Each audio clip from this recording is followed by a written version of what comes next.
tell you. Let me tell you something. About that. Hold on, let me talk. I don't care about the NFL. I mean, just because you're all screaming don't mean you right. It ain't hard to scream. I don't care about talking louder than everybody else here. Well, so you gonna let somebody else talk? You gonna let somebody else talk?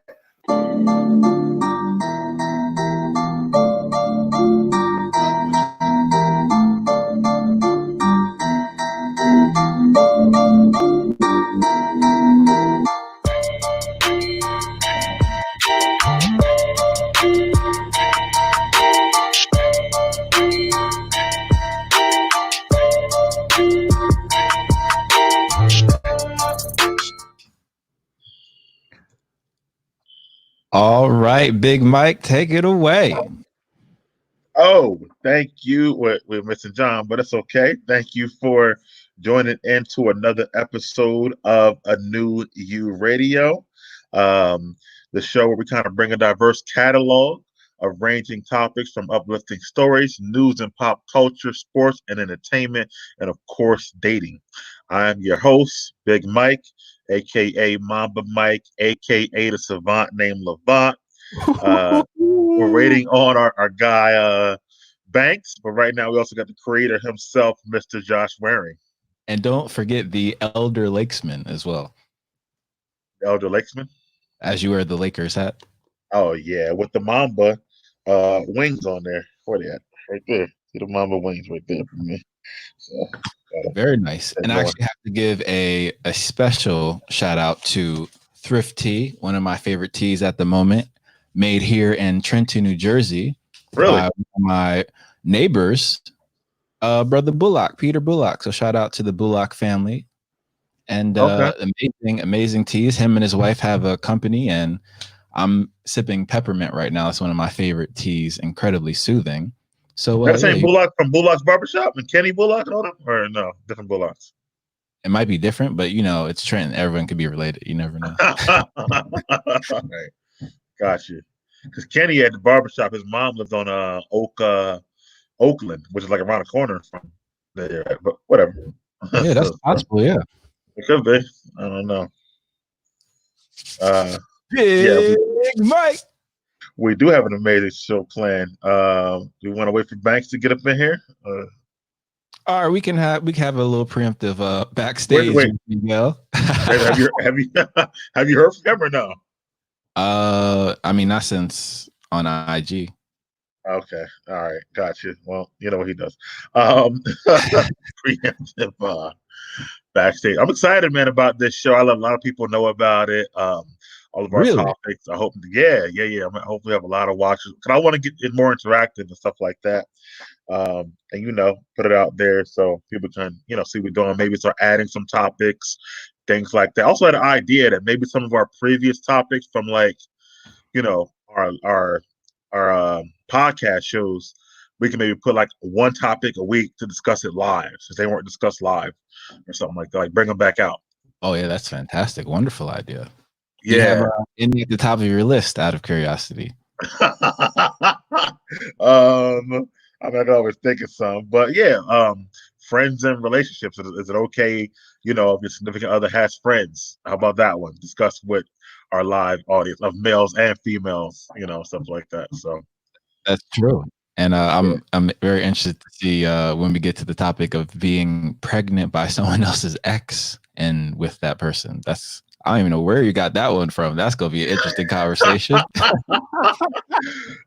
Yeah, well, I thought of it, so it came to me. But I mean, just on the backstage with Miguel. Interesting story happened to me though while we're doing backstage. Compared to that topic, so I met a girl for a first date one time, many years ago, and we met at the restaurant, and we've been talking for like a couple weeks or whatever, and then I met her for the first date. And of course, she looked fine to me. But during this first day conversation, she happens to say, "Yeah, so I'm pregnant." I'm like, "Wait, what?" Like that. Right? Real talk. What? I swear to God. And the date continued, Mike? I'm in like Chickies and Pete eating like shrimp or something like that, and she's like, "I'm pregnant." I'm like, "Wait, what?" And it's like, so I was like, "What are you talking about first, right?" And she's like, "Yeah, I'm like too much pregnant by my ex, and I just down or Wow. no, she didn't just find out. She actually already knew for like a month, but she was just like, I'm not with him anymore, and I still want to try to date or whatever. So it was that was interesting because I didn't know her at all, and it was just the first date, and the first thing she's telling me is that I'm pregnant. So, but to answer the question, yes, the date continue. That date continue, but it was interesting. So, Is that so? why are you so shocked? Yeah, you know what's funny? That same girl was, cool. Huh? What was that? She must have been pretty cool, right? I mean, she was cool. She must have been pretty cool, right? Yeah, but again, I just met you, and the first thing you tell me you're pregnant. But that same girl was a part of another story time with Miguel. So it's funny because it's interesting how the stories intertwine. So. Interesting. All right. Yeah. So I don't know. Yeah, should be some good stuff to debate. But yeah, as we add more guests, I would love for them to dive into some of our previous topics, So hopefully we can get Nacir this week. Then I want to get some of the other guys. When I go to the barbershop, I always want to say I want to come on the show. So it'd be nice to get them on, talk about some of the stuff. So, yeah, that'd be pretty cool. Yeah. Is it my internet? You're a little like distorted or something like that right now. Maybe. Interesting. Yeah. Matter of fact, I'm gonna go to the YouTube and see. Yeah, I'm looking at it now. It looks all right. You're fine? All right, that's fine. It don't matter. As long as you can see it, that's fine. Is Cave coming on today? Let's see. We don't need him. I'm just asking, I mean, we always need Cave in the building. Cave's a good guy. I mean, especially if we're going to have the GOAT conversation properly. Like I assumed, he certainly had to be here. Are we having a GOAT conversation? I mean, that's fine. So. Well, that's on the agenda you put out. Okay, I did. You're right. Honestly, to me, I mean, we'll wait till Cave gets here, but that conversation's over with. Now we just talk about who's the top 5 and stuff. So. It's very interesting. Yeah, I feel like the majority of people share that opinion. I know. but to me, and I have to agree with Cave's initial point about like the discussion was already finished before. Yeah. And to me, this documentary is more for the younger generation who never saw him play. Like I get it. You said I didn't watch it yet, right? Not yet. You can watch it on Netflix when it comes out. That's true. But I mean, I have ESPN Plus, so I might as well watch it there. Cause I haven't watched that many shows on there yet. I want to get that experience, see how it's like, review it, similar to how Disney Plus was, which was a flawless. I think this documentary is a game changer for documentaries and whatnot. So really, any reason? Why? Yeah, forget the Jordan aspect. It was so well done, and you'll see the way they jump back from 1998 and they go back and forth between the years rather than have it play all one straight through and stuff like that. So I thought that was dope, and something he did I've never seen before. He showed like the part where Jordan's laughing. We see the meme of him laughing out loud. He showed Jordan the iPad of what Gary Payton said and got his real-time reaction. You don't see that on documentaries or even interviews for that matter. So it's pretty good. So, yeah, so that was something new too to be discovered. Very cool. Yeah.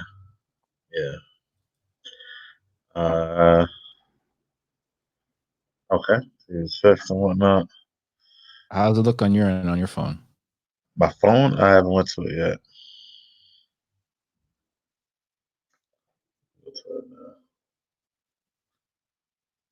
Interesting. I'm looking forward to our Sunday last Underworld too. By the way, I don't know if that one is that one on Netflix? Because not all 5 of them are on there, only 3. I think that was on there. Yeah, that was on there. All right. So even Netflix was saying the other 2 was trash. Yeah. Like we don't want those. Yeah, it looks fine on my phone. You look fine to me now too. So we're good. All right, cool. Yeah. Just waiting on Brother Binks. I know. And nobody else is in here either. We might have to make it a little later. Who knows? Oh, do you wanna talk about give us a little preview about Big Mike Little Ant as he's probably streaming right now. He is streaming. Shouts out to my guy Anthony. Yeah, why not? Wall Street preview. What's going on tomorrow? What's your poetic charm? How about that? Oh, well, give your preview first because I have to bring up my notes. Then All right, cool. So we did our show Big Mike Little Ant on our channel, which is Big Mike and Little Ant, with my guy Anthony Lewis. Shouts out to Little Tony Stark. We did a lot of talking about what's going on right now. Some stuff we'll dive into on this show as well. What did we talk about? His lawnmower review. What's going to be doing some movie reviews and TV show reviews. It's a good show. We just kind of chat with each other, but talk about what's going on in the world and different content. It's funny because my one friend watched, like, yo, the way he looked at Sandy when she commented, it was like, I thought he was gonna kill her. I was cracking up, I think so. The thing is, I never got that vibe when I saw it. Like, I was looking for it because you brought it up beforehand. I was like, when was this moment coming? It just didn't. I didn't feel like that when I saw it. Well, but did you watch the previous show, or did you watch just the recent one? The previous show was when they were kind of going back and forth. Okay, all right, well, and I included that as well. That's why I was like, eh. I mean, I can see his frustration if he's trying to get away. He's in his room, but I can also see her hearing something that would spark her interest and want to, get in a conversation. So it's a little hard both ways. I mean, that's fair. I just thought those parameters were, talked about before that happened. Yeah. Yeah, that's what I would think too. Because I feel like it's the same process if you're a professional, right? And let's say people who work for ESPN and they got to do their correspondent thing. Like, obviously, if I'm on with the network, then obviously I can have zero distractions. That's true. They're doing it now at home. You're right. Yeah, that's true. Same. Because my brother actually commented, "Who was that stapling in the background? I can hear it." And what, in the first one. Wow. So, yeah. That's why you keep asking what they building over there. Hey, gotta be something. Not so. I just invested in some stock. I'm excited about that. So, which I want to shout out on this show. Do that. DraftKings is a huge thing you should invest in right now. If you invest in anything else, if you invest in stocks and bonds, it's already went up from like I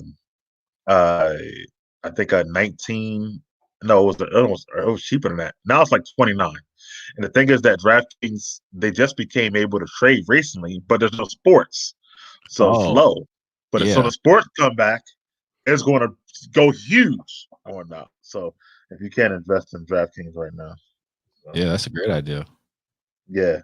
And the more whispers that come out about NBA reopening and baseball coming back, the stock is steadily creeping up left and right.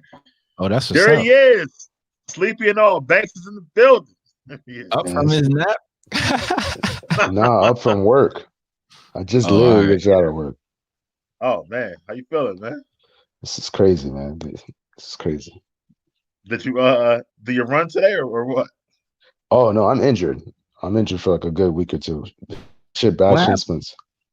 Oh, well, man. If you overrun and you're not used to doing as much running, and then you put all that impact, especially if you're running like on sidewalks, the impact has like severely hit my legs, and I ran like almost 70 miles in a month. Wow. Yeah, and I kind of overdid it, and when I finished my one run, when I came back, it was like it was over. So I gotta relax for like a week.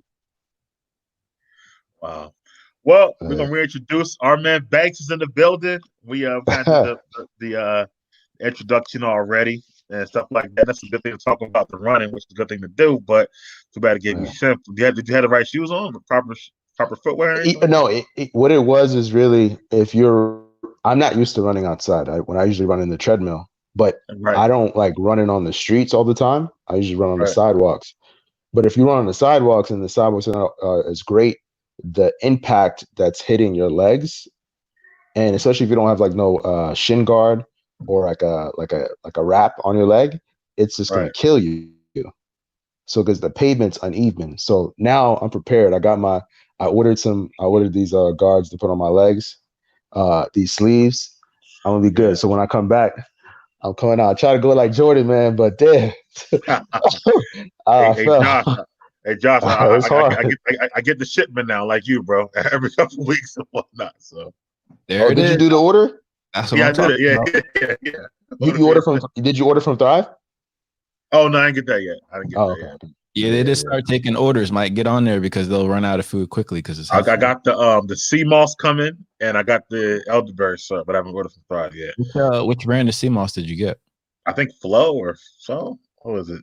I don't know. Somebody organic. Well, But I got when you get a chance, definitely send it to me just to make sure it's Oh, I got you. Yeah, I got you. I got it where I already can use. Like I don't got time to do the whole water, and I'm not doing all that. But I got it to where it's already, all the stuff like that. So. Miguel. That's a lot of work, man. Huh? It's not what?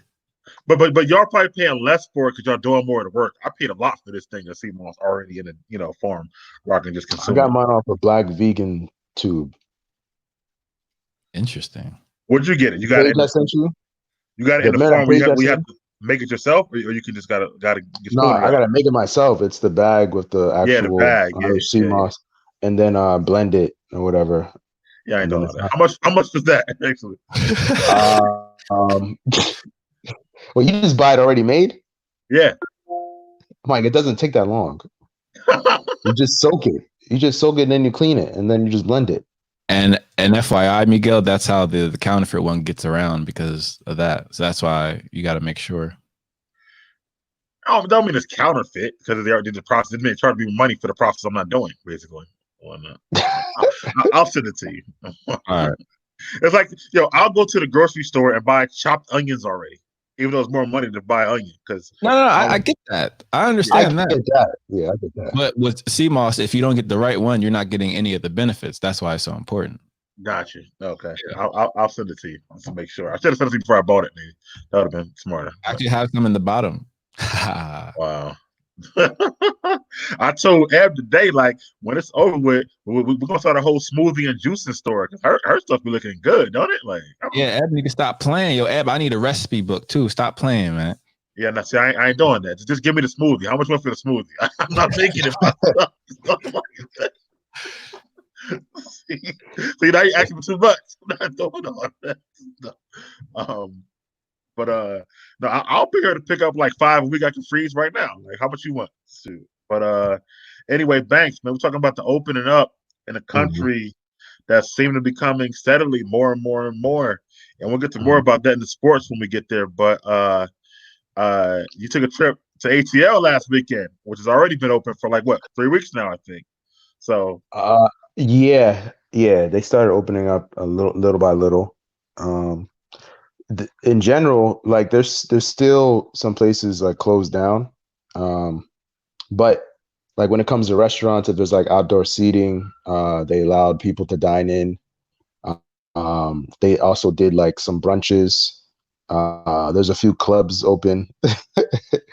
But it's funny, like there's some places that are open and some places that are not open, but like if you go to certain stores, they won't allow you to go in without putting a mask on. But then there's other places where I mean you see security wearing masks, but like the bartenders are not and stuff like that. Hold on. Give me the whole rundown just for our viewers who are not knowing what's going on. Let's start with the airport. How is the airport now? The airport, for the most part, everyone had a mask on, and usually, depending on what airline you're on, but most of them you have to wear a mask. Like you can't get on the plane without a mask for most of them. And I think some airlines, like I know Frontier, and I'm sure the bigger airlines are going to do that too. They're going to start doing the checking your temperature with that wireless thermometer thing when they put it on your forehead. They're going to start doing that. And if you have a fever, you can't get on the plane. All right. Okay. So they didn't do that for you for your flight or no? I'm trying to think if I flew. I think I flew Delta, but they didn't do it. What about on the plane? Was it crowded or no? Yeah, it was. I don't know. I think it's because it's Atlanta, because most flights I've seen have not been not as packed. But Atlanta, that plane was like to the core. Like they tried their best to like if there was like a middle seat, they wouldn't put anyone in the middle seat. Right. But other than that, the flight itself was it was somewhat packed. I was kind of surprised. Did you have to keep the mask on the whole flight? Yeah, they want you to keep the mask on the whole flight. And Okay. Delta, what Delta's doing is they give you hand sanitizing wipes when you first walk onto the plane and encourage you to wipe your hands. And then they said, don't throw on the floor, put it in the pocket or to cross contaminate. They'll come and pick it up for you. And also, most airlines, they don't give like food anymore or like water unless if you request it. Delta, they actually give you like a baggie where there's like crackers, small bottle of water, more hand sanitizing wipes, and napkins, and they like give it to you in a bag.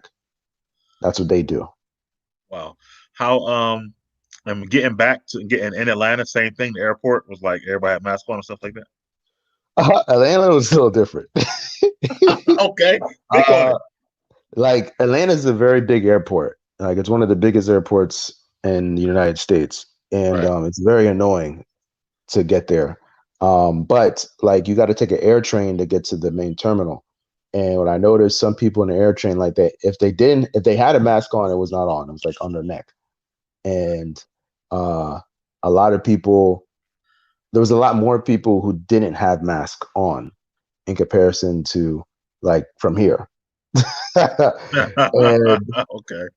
And then like even going into like the streets of Atlanta, like, you know, because before I had to meet my boy, we like I was like walking around. I wanted to see how things were.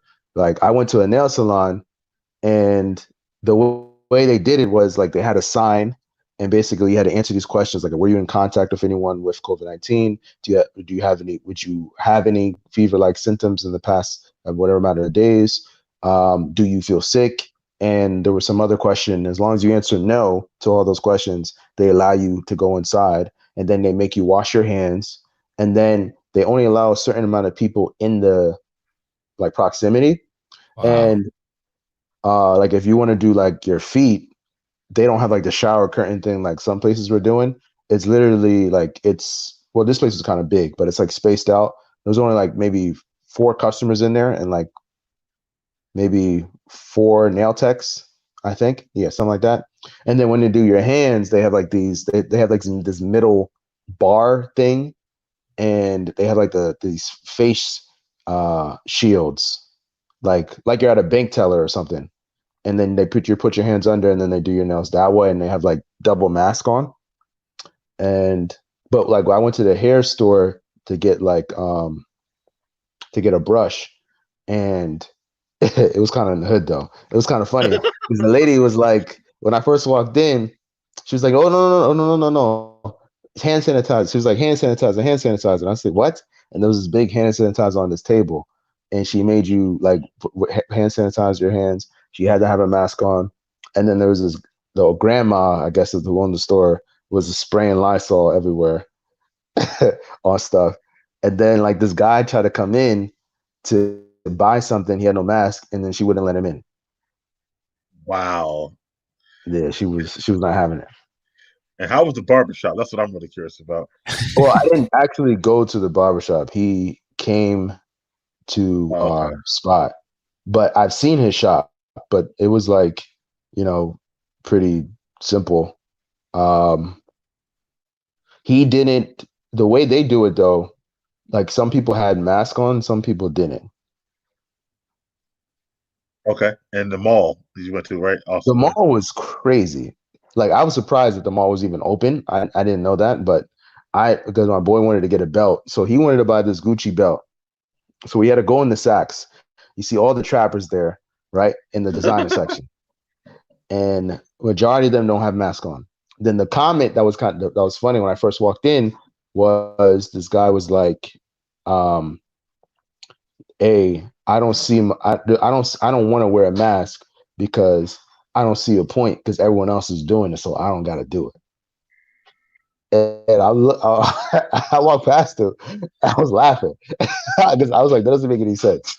And but then even when it came to the Gucci store, he went in there. There was a line, so it kind of defeated the purpose of social distancing because you had to wait. They only allowed 4 people at a time to go into the Gucci store, and then you had to wait in a line, which was not really spaced out or nothing.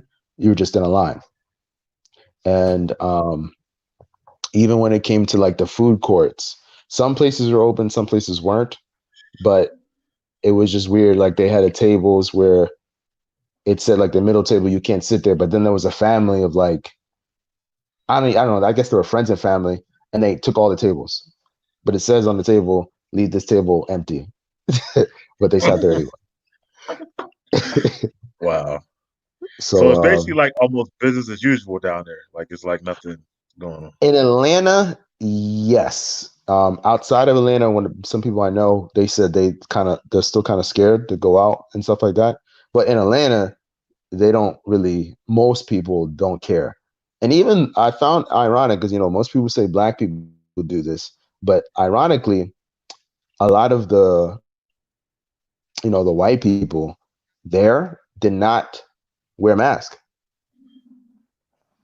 Like I would see them in the department stores or buying perfume or purses, whatever. They didn't have masks.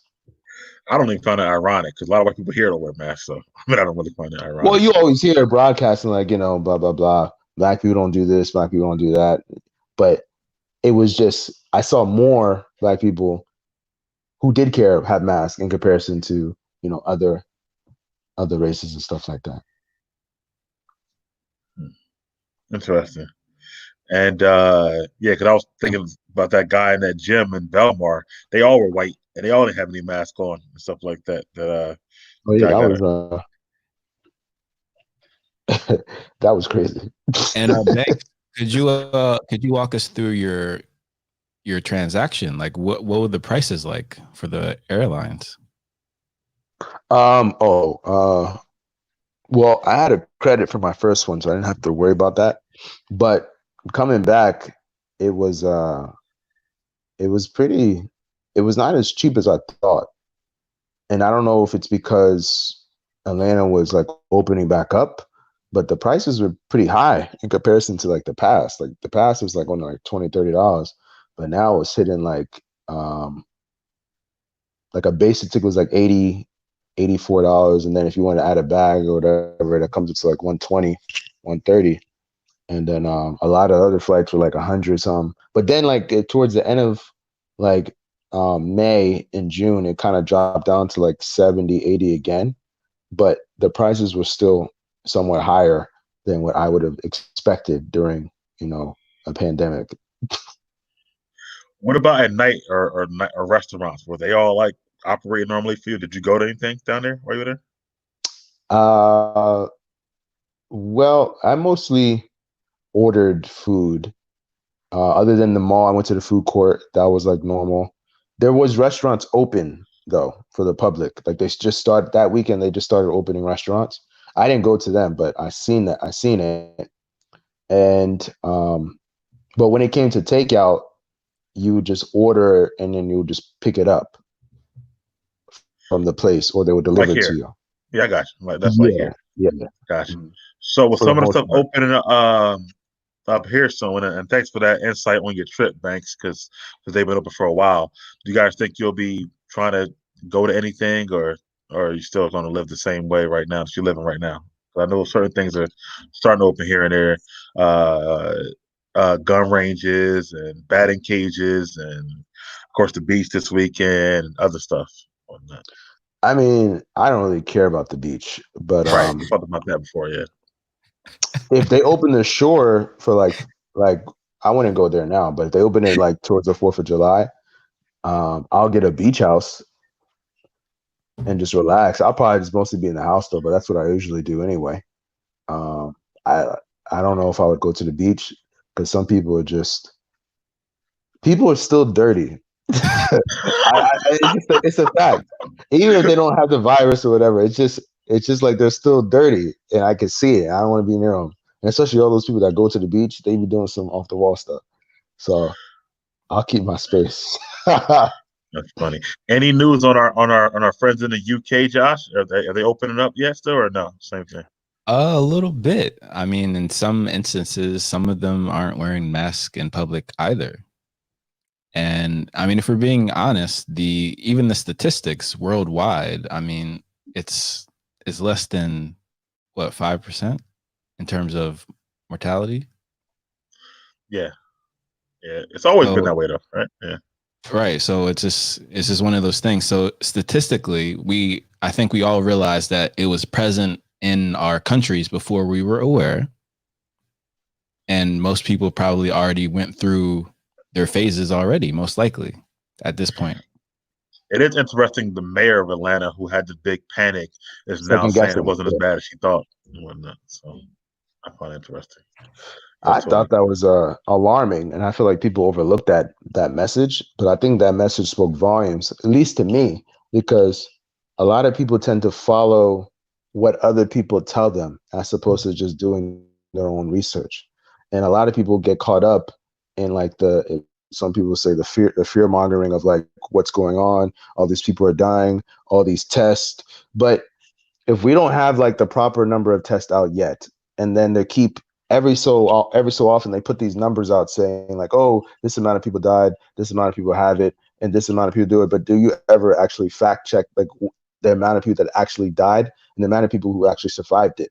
And if you don't, you're just getting scared. You're growing all these fears off of hearsay because you don't necessarily know the actual truth in what they're putting out there.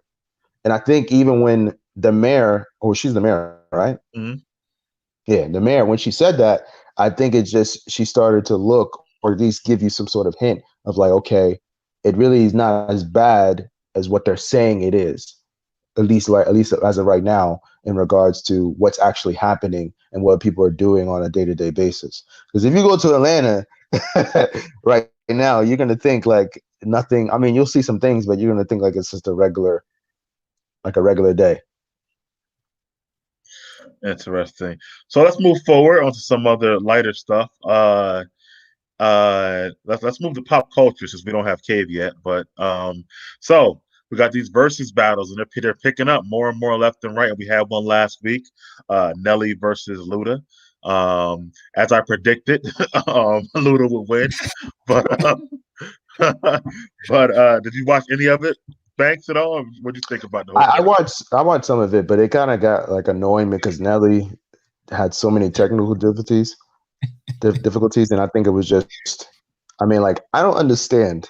Nelly is a multi-million-dollar artist, sold millions of records, has plenty of money, known throughout all music genres, and he's dealing with this nonsense like he was Babyface. Like, I don't understand. Like, what is he doing?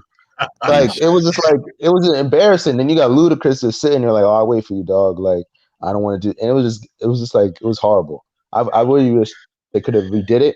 And also another thing I don't get, like, me and Josh had this conversation where I posted that meme that Tony Baker did, where why didn't Nelly perform certain songs? Because there's some songs that were super big hits that he did not perform at all, and it just didn't make sense in comparison to all these other songs he played, which is like, I mean, they did okay, but he has songs that are bigger than that. So I was just like, I don't know if it was something contractually or if he didn't have the rights, but it was just I don't think he thought that place was the right place for the Tim McGraw song. That's more of a country song. And I don't think it would have hit right in that room, even though that might be his biggest hit, to date and whatnot. But I think that's why. The other ones, I'm not really sure. Feel like he was in his own world. Like he liked what he was playing. Yeah. I don't know. Like he was trying to push songs that didn't sell good. I'm like, why are you doing it? That's not the point. That's what I felt, because I'm hearing the songs. I'm like, why is he playing this? Why didn't he play this? Why didn't he play that? I'm like, oh, this is crazy. But about your first point, every battle I've seen so far, nobody's prepared. It seems like the Wi-Fi is bad, nobody's on time. You would think these multi-platinum selling artists will be able to just have a battle in their house simply. I just don't understand why nobody has anything prepared when this happens, when they know what time it starts every single time it starts. So I just don't really understand that whole situation. Well, I think it's a bit of showbiz in there, especially since if you go to their concerts never start on time. And let's say in terms of psychologically speaking, human beings value what they wait for. So if you're waiting for your favorite artist is just going to add the anticipation, and then you're most likely going to have a better experience. Because I remember I saw Kanye live when when Kim got kidnapped in Paris, and he had to on stage, but he was like 45 minutes late, and then he left early, and I still had a great time. He killed it. That's true. It could be showmanship. That kind of makes sense. A little bit of it. But I do agree with the point Banks and I were talking about. It again, being on the content creating side, it reeks of like, okay, certain streaming agreements, like you're not like certain songs for certain artists aren't allowed on both Tidal and Spotify. Right. So well, I mean, at the end of the day, they both win because they all the artists who've done it has gotten multiple streams since they've done Verzuz. Yeah, so it's not really a winner loser type of thing. I do think the rules. I don't think nobody ever knows what the rules actually are either, because it's like, sometimes you can play your own stuff, you play features. It's so weird with the rules, so they kind of go as they go along sometimes. So I don't really get that because technically, like Luda played the Ciara song, but he played the whole song, and most of it is Ciara. So I'm like, bro, that shouldn't even really count for you. So at that point, but I do agree with JayZ. His flow on that song was outrageous. I agree too. I definitely agree too. But the one song he said Jay didn't want, I'm like, Jay would have killed that beat. So I'm like, why didn't he want that? Actually, so that made me find it interesting. Since we're talking about Jay, yeah. Since we're talking about Jay, let's talk about Jay jumping on live yesterday, though, which was so random, about the aloe vera toilet tissue in the backpack. Like, what was that? I felt like there was some sort of staging to it, but it was so left field, and Guru just sitting there like, oh, I don't feel comfortable with that name being mentioned. But what are you talking about? He didn't say the name. Jay said the name. So I don't understand how you don't feel comfortable saying that name when Jay said it. And wait, what happened now? I'm confused. Help me understand. I watched the video, but it's like it was Guru and who's that other guy who's like a producer? Yeah, I forget his name. It sounded like he was from England. Yeah, he's from London, but he does some. I think he works in. He does some of the music, but he was like upset, and he had this like he wanted to speak to JayZ. He was actually he was crying.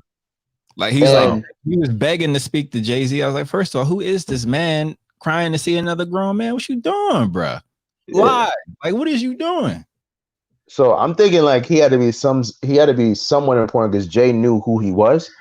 So I'm assuming he does something big, but he's just been wilding because Guru was like, yo, you're really making a fool of yourself. Like, there's better ways of doing this. And then he was coming like a chick, like, you're not answering my calls. I called you this, that, and the third. And Jay is like, I'm gonna call you. He's like, no, you're lying. You're not gonna call me because you didn't call me. I'm like, and I'm just sitting there like, what is this? I'm like, is this like a joke? And he's like, I just need to see your face. And Jay's like, you see me. He's like waving his hand. Like, he's like, no, I need to see your face. I need to know it's real. As tears were in his mic. Yeah. What? And then what did he want he's from like, him, though? Like, he had this backpack that his mother gave to him, apparently, and it had this aloe vera toilet tissue in it.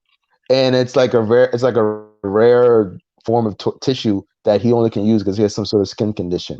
The guy or JayZ? The guy. Okay. And he was like, I interviewed Jesse Williams and all these people, and he's like naming these people, and like Guru was like, oh, stop doing this. And he was like, the only person is you, Jay. It has to be you. It was at the gold party, blah, blah, blah. And Jay's like, yo, like this, are you joking? Is this a joke? And he's like laughing. He's like, no, Jay, I'm not joking. I'm so serious. My mother gave this to me, blah, blah, blah.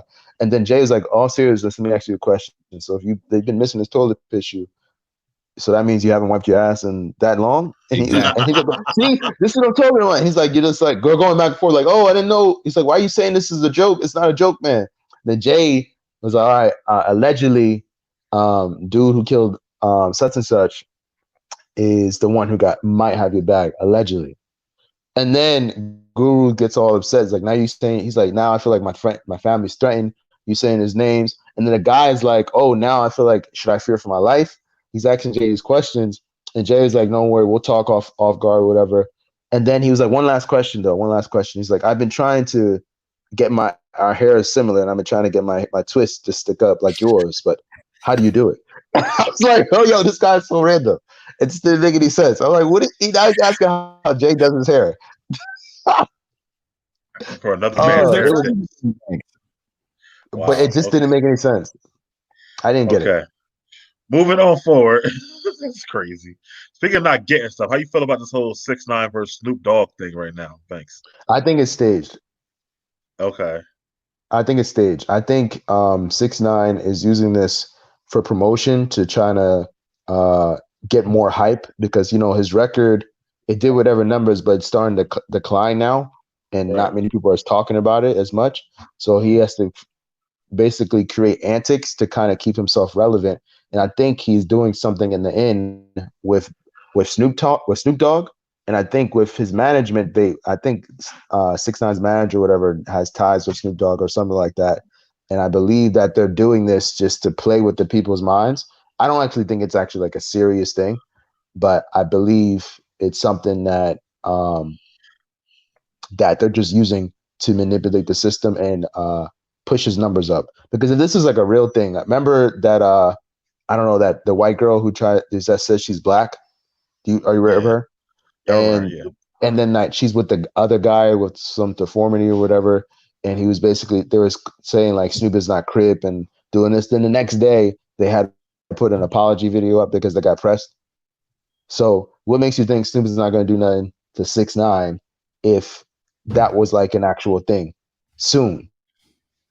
He said soon. Well, first of all, you got to find him. Who the hell knows where he at? That's the problem by itself. They can if a random Sarah and Jimmy John from down the street could find him. Snoop, I'm sure Snoop could find him if he wanted to. He's either in New Jersey or New York. So I mean, it drops the choices down. So I don't think he's that hard to find. And he has all those cars in front of his house. We all know what his cars look like. And I'm not sure if you know this, Miguel, but he has very colorful hair. Well, I know that. But he don't get the credit now. I wouldn't either if I was him, after what happened. So, but he was taking videos on the balcony, so he clearly wasn't that phased, right? Hey, listen, I still think he's gonna have a hard time walking around after what he did, but I can see what you're saying, Banks, too. That kind of makes sense because it is weird or whatever. I mean, he's funny. I gotta give him that. He cracks me up, but yeah, I can't really mess with him like that on a real thing. So the next two more verses, I guess, have been announced. Did you see that the one 112 and Jagged Edge? Yeah, then one on Memorial Day with Beanie Man, another Jamaican artist, I guess, like kind of a Caribbean Jamaican one on Memorial Day. But you know what was funny? They were trying to do a B2K and Jagged Edge, but that's not going to work. That's what they were. I'm not Jagged Edge. B2K and Pretty Ricky. My bad. I saw that. Yeah. But that's not going to work because with Omarion and Homeboy with his baby mom, that's not going to work. Yeah, but Omarion not pressed though. He's not. But you saw what he did when he took them off the tour. Oh yeah, that's true. I just don't think he's going to do anything that's going to benefit them because of that disloyalty he experienced in them. He may not be pressed on like talking about it, but in regards to actually doing things that could benefit them, I don't know if he's going to want to do it unless he just does it himself. Well, I think I will take Pretty Ricky in that battle, and that's what I'm taking 112. I think they got more. Of course, hits. Finally, there you go, Mike. Yeah. 112, Slim, Mike, Duran, you got it. That's what I'm talking about. Who does an interlude that bumps? An interlude that bumps? Come on, man. Come on, man. Was that on a second? Part 3. That was part 3. When that was part 3. Yeah. I think that was the first album on Bad Boy, first or second album on Bad Boy. But come on, Peaches and Cream, Dance With Me. It's over now. Come on. Now my thing is that remember Slim said at one point they were his backup dancers. So I wonder, like, they were? No, Slim. No, he said that about I think Mike and Duran or one of them and whatnot. So I'm just trying to figure out: are they gonna get back together, do this together, or would it be one of them doing the music? Like that's what I'm confused about. Well, I think they're still cool though because they did a reunion tape. I mean, they did a tape recently. I mean, it wasn't like that great, but they did a tape together. Okay. But Slim, I know Slim has just been focusing on her solo stuff, but they did stuff together Like I think it was like a year or two ago. So I think they'll be open to it. Now, do you think it'll be a wash for 112, or you think it'll be close? I know a lot of people like Jagged Edge, and if I remember, Jagged Edge, they had some hits, but Jagged Edge, they were more like hip hop. They were R&B, but they were more like gritty in comparison to like 112. They were like more R&B, soul, dance type of stuff. And Jagged Edge is like they had some hits, but then I don't know if they were like as consistent in comparison to like 112. And I think 112 they sold more as well too. Definitely, yeah, they did sell more. They did sell more. Yeah, but as we can see, who sells more don't matter in these battles, apparently. Well, yeah, this is true. But I don't know. Whenever 112 comes on, I mean, when 112 when Dancing Me comes on, or it's over now in the club, or Peaches and Cream, you see people run to the dance floor every time. And it can be anywhere. You play one of those songs, you setting the tone for the party. I don't get me wrong, Jagged Edge got some songs, but when 112 come on, people start going crazy. That's all I'm saying. Because matter of fact, when Nelly played that With a Party at remix, everybody got hyped in the jump. Matter of fact, so. Yeah, thank you. I mean, that's a joint. Yeah, I think it's going to be a lot closer than we think. I mean, Jagged Edge had a lot of hits with Fab in his prime, so I think they might surprise some people. Yeah, I can see that. And remember that Let's Get Married remix with Reverend Run. That was a jaunt for like a whole summer or something like that. So yeah. But 112 should be winning. I just think it'll be a lot closer. I think so too. Yeah, definitely. I thought Nelly and Luda would be a lot closer, but well, Nelly has some technical difficulties, and he didn't have all his songs. So to his defense, I mean, it was just a wash based off the nonsense, because I feel like Nelly, going back to him, he's just so stagnant on what he wants. Even when he went on the Breakfast Club talking about who gave the buzz for Air Force Ones. Like, Nelly has his own way of doing things. Even when people say Nelly is lost, he's washed, he's not as good anymore, he's still like, no, I got hits. And I'm like, no, Nelly, no, you don't. It's over now. You had your run. It was a great run. A lot of people would be jealous. It went diamond. Like, that's hard to do. Yeah, exactly. Like, just take the L, man. You're not making those hits no more. No one cares. But he's right about the Air Force Ones. He did put him on like the global map. He did. He did. He's not wrong about that. More than Cash Money? Yeah. Air Force One? Yeah. Cash Bro, Money. He had a whole song. Like Cash Money started it. I would say he took it to the next level. I would agree with that. But Cash Money started that wave in the summers. What you think? Air Force Ones? Yeah, Air Force Cash Ones Money? like that. Yeah, I was like, what? No. Well, Cash Money started White Tees. White Tees and Air Forces. Yeah. I don't know, because Nelly.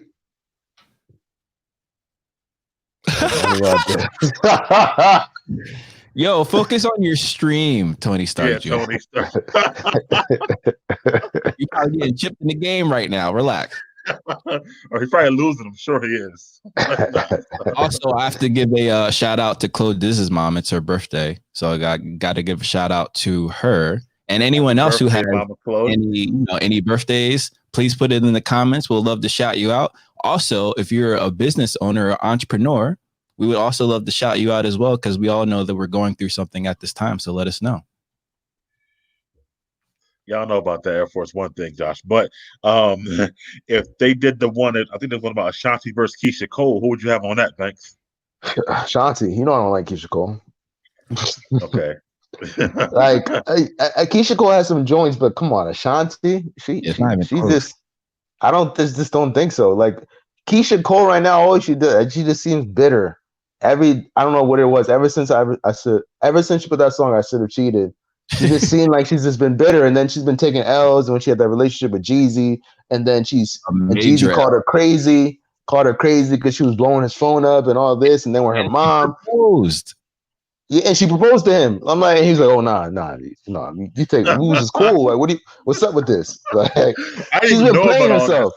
You didn't know about this? No.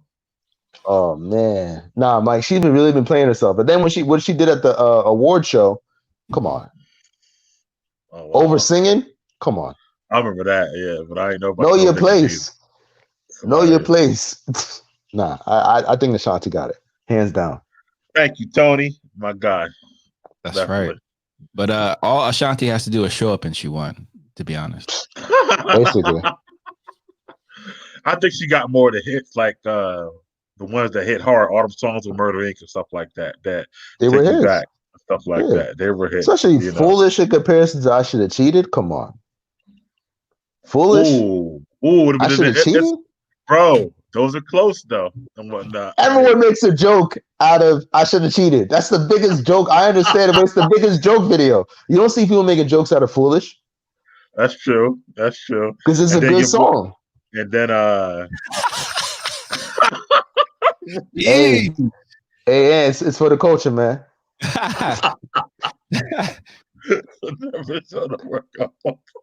Yo, he coming to everybody tonight, ain't he? I gotta be like these celebrities on the Verzuz battle. We gotta show up late.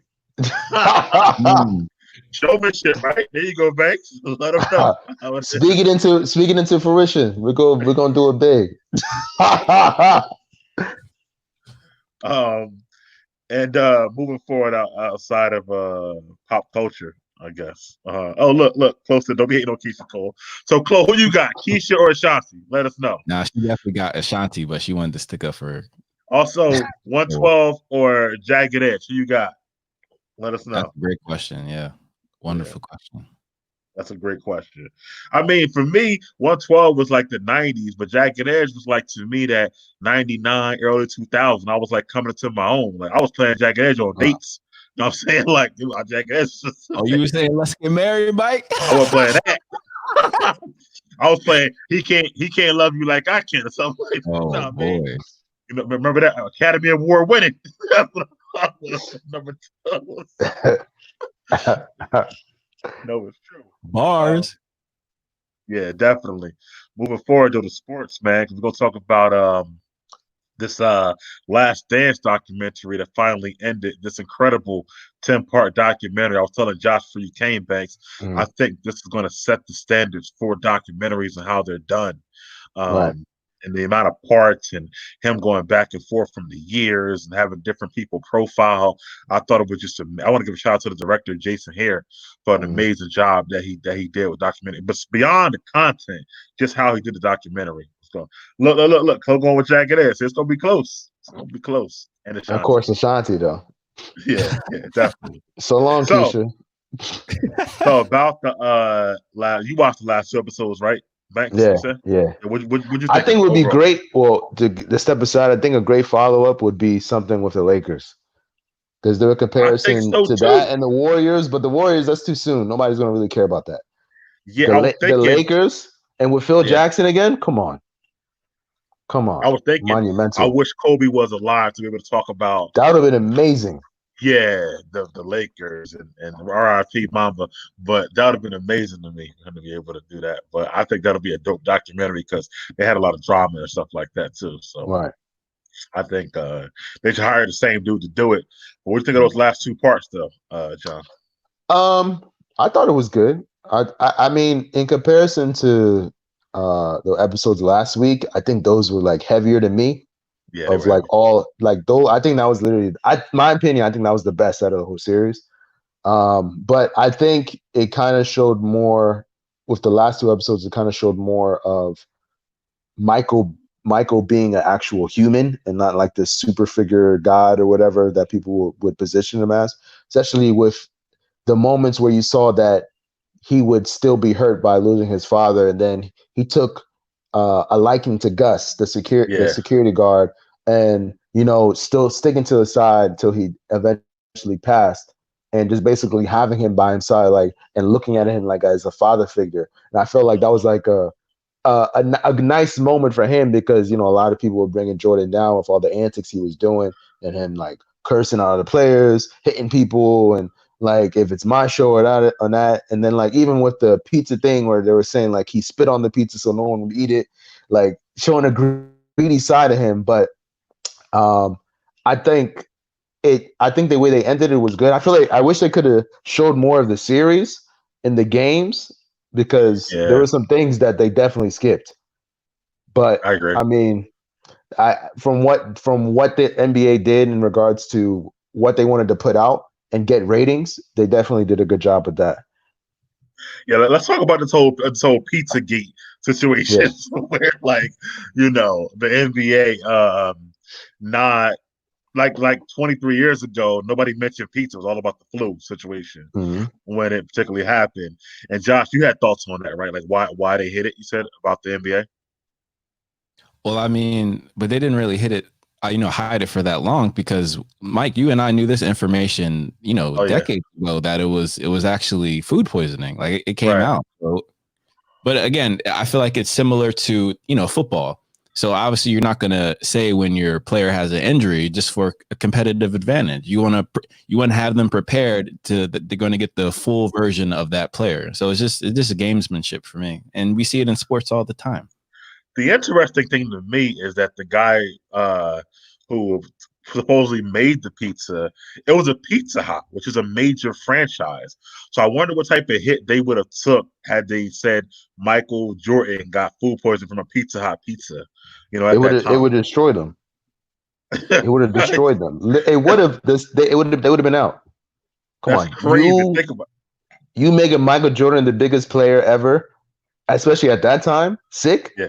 Come on. It would have been over. I mean, he would have went to Domino's. Domino's would have been the biggest pizza franchise in the world. So that's what I wanted to like. They say like, because I mean, it wasn't like a mom and pop. It was Pizza Hut. So I wanted did they like have a handshake deal with the NBA? Like, don't say nothing. I don't know. It's very interesting, man, to see these things how it could have came about. Something like that. Because if it was mom and pop, I could see it getting out. But I'm like, dang, Pizza Hut, like that's so big. Like, hey, I was going to Pizza Hut as a kid all the time, commercials and stuff like that. So interesting. But funny, the guy came out who worked there and was like, what's funny to me is that it probably wasn't 5 guys, but the guy said it was 2 of us who came to the room. Now, I've never had more than one person deliver me a pizza. So even the fact that it was 2 of them, it's like, why was it more than one of you guys delivering one pizza? I don't understand that. That's the part that got me. Like, and even the training delivered, and you came to your door, you saw 2 people there. Wouldn't you guys like, why are you both here? Like that's you're not opening the door, right? It's a setup. Yeah, so that's kind of a weird situation to me. So, I don't know, and the whole trainer thing too is interesting. So, but where his trainer swears by it. I think somebody told him where they were going. Somebody wanted an autograph. That's what I really think. I tried to see him, and that's what I think. It was more than one person, but I still think that that's a little weird. But the impact, back to the impact of it all, I thought it was, like I said, great. And to me, it ends the whole GOAT debate. I think it's just a wrap at this point. I think it's more about who's the next 5 to me. At that point. But it's just because I think even with the GOAT talk, like I don't know if it was Jerry West that brought this point up, but like with the LeBron and the Michael GOAT talk, the biggest thing they said, like what kills LeBron is it's not like his athleticism, it's his mindset. Michael Jordan had a clear-cut mindset when it came to winning. He wanted to win. Actually, you know what it was? I'm sorry, I used the wrong choice of words. It seems like with LeBron, he's a stats player. All he wants to do is just hit certain stats and he's good. Michael wants to win games, and whatever stats that come along with it, cool. But he wants to win. And you could see it in how he treats the people around him and how he treated games, and what even with the adversities that he experienced through some of these games, he still made it to the end to get that win, that W. Where LeBron, he's a dominant force, but it's just like he doesn't seem so pressed about winning. He may say it, but you can see in his behavior, it's not really that big of a deal to him in regards to winning. You remember back in like 2012, I don't know if you can correct me if I'm wrong, Josh, but I don't remember when he had the interview when they lost to Dallas. And he said to the reporters, I'm still going to go home to my mansion, to my family, and it's not that big a deal, whatever it was to him, because I'm still going to be all right. Let Michael say something like that. Let Michael be on his team. Like, what? What you just say? What'd you say, Josh? I didn't hear you. Say that last time. He said, at the end of the day, I'm still LeBron James. Yeah, basically what he said. Which, I mean, in a sense, he's right. However, Michael wouldn't. I think Michael would have traded his money to win. Put it like that. I think the winning was more important to him. Well, of course, because during his prime, he wasn't getting a lot of it from his contracts. Yeah. I think that might be the difference between the two of them. And even the gambling to me was more about winning than the actual gambling. Right. He was gambling for $1. Like it didn't matter whatever he was shooting. You seen the one back for like quarters. Yeah, it's just all about winning for him. That's all it was. It's not money. No. Money. And he kept playing with security guards, and they were like racking up on him and stuff like that. He was like, "Yo, I'm gonna win these quarters," stuff like that. It's just a interesting aspect. But how about Rodman going to wrestle during the finals? Did you see that? That was so random. It was it was completely random how they just threw that in there, which I forgot about that. But it was just like how they threw that in there. But it kind of added to Dennis's psyche and how Michael and Phil understood how to handle somebody like Dennis, because most people would just look at them like, "What are you doing? We're in the finals and you're wrestling, throwing chairs at the people, whatever, and you're missing practice." Right. And they'll probably go off on Dennis, which would probably take him out of the element. Like, you know what, I'm not playing. But instead of doing that, they kind of like they addressed it, but they embraced it, knowing that he still was going to give his all, which he did. And I think with him, with the type of player it is, with the type of player that he gave off on the courts, it gave you the opportunity to show how great Michael and how great Phil was in regards to handling people on the team. Because when Dennis left and went to what team did he go to? He went to Vegas. The Lakers. But eventually, after that. But then eventually he had all those issues and then he just faded off. But I feel like if he had the right team around him, he could have done so much more. Because I think what Dennis said it, he could still play. But it's just like the mindset of like he has to do it on his terms. And if you can't work with somebody like that, it's basically gonna go nowhere. Yeah.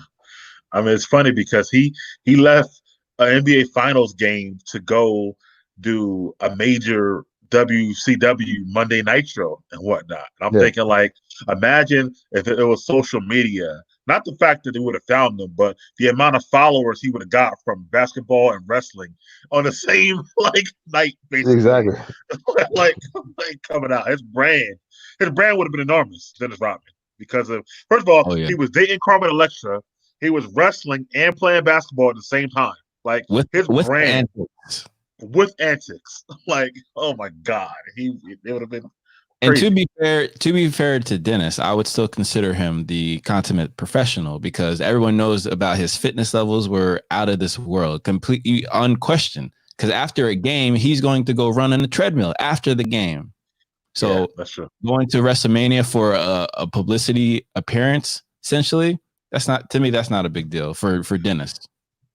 I mean, he actually wrestled. Though. It wasn't just publicity. He was throwing chairs like Banks said and stuff like that too. However, I mean, it fits his personality.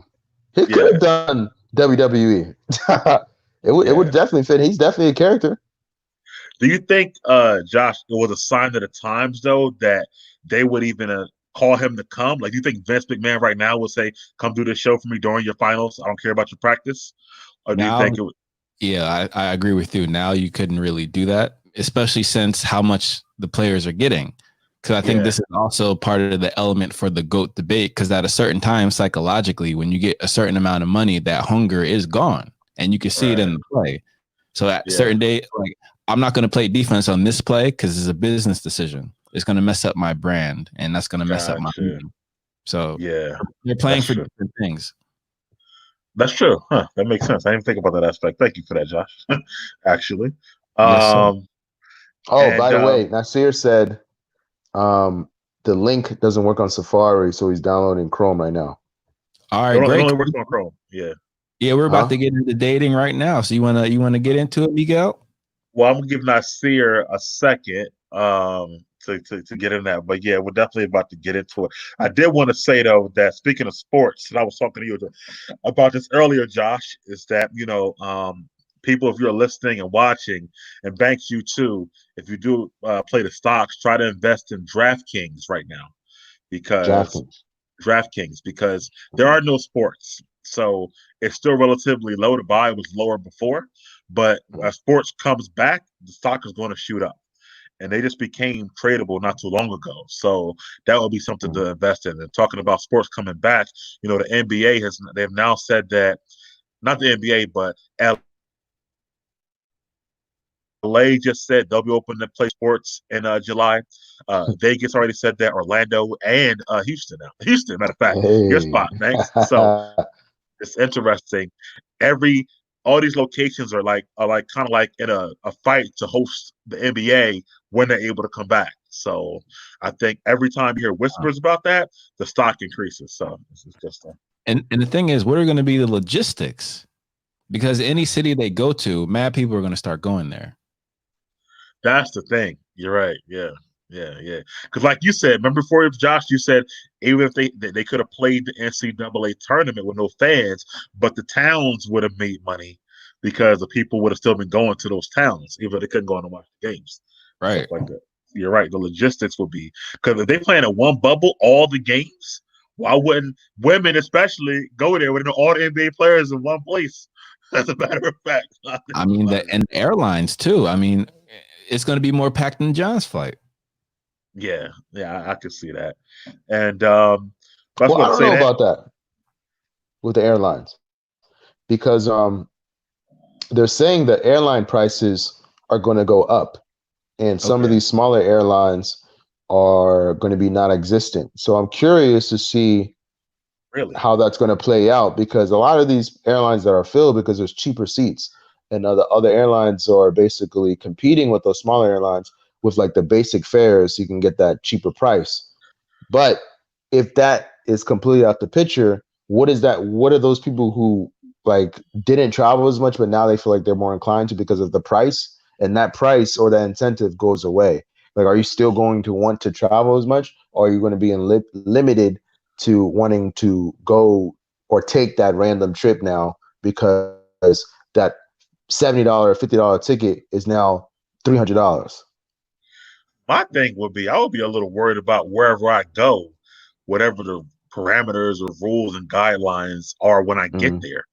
Well, didn't that happen to you the first time you went to Houston when it first started? Like nothing was open or something like that?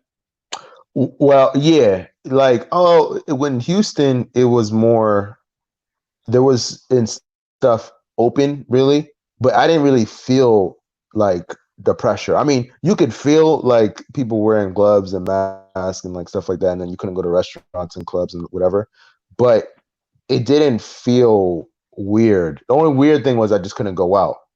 Oh, Nacir's in the building. Yo, what up, gentlemen, what's happening? Yo, Nas, what's up, man? Good to see you, man. How you doing, fam? Hold on. I can't see you guys anymore. Hold on. Okay. All is well, brother. How are you? Oh, man, not bad, man. Not bad. We just sitting here doing this show, talking about Banks and his ATL trip last weekend and stuff like that. So what I missed? You ain't really missed nothing. Yeah, we're about to get into the dating topics right now. What we got you on here for now. You give all the good advice and insight and stuff like that. So we're about to get into that right now. to the dating segment of our show. I think, did he send you the list of topics or no? Yeah, I think it was a strong list. For sure.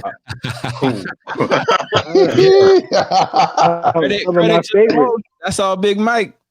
Yeah, thank you. That's Mike? Yeah, that's all me, man. That's all me. Like, I feel like you had me in mind. You had me in mind for this list, man. I might have. Hey, listen. This is like, go ahead. I actually told John to ask you to come on this week, so I might have. Okay. So, heard you. I appreciate it, man. Nah, no doubt.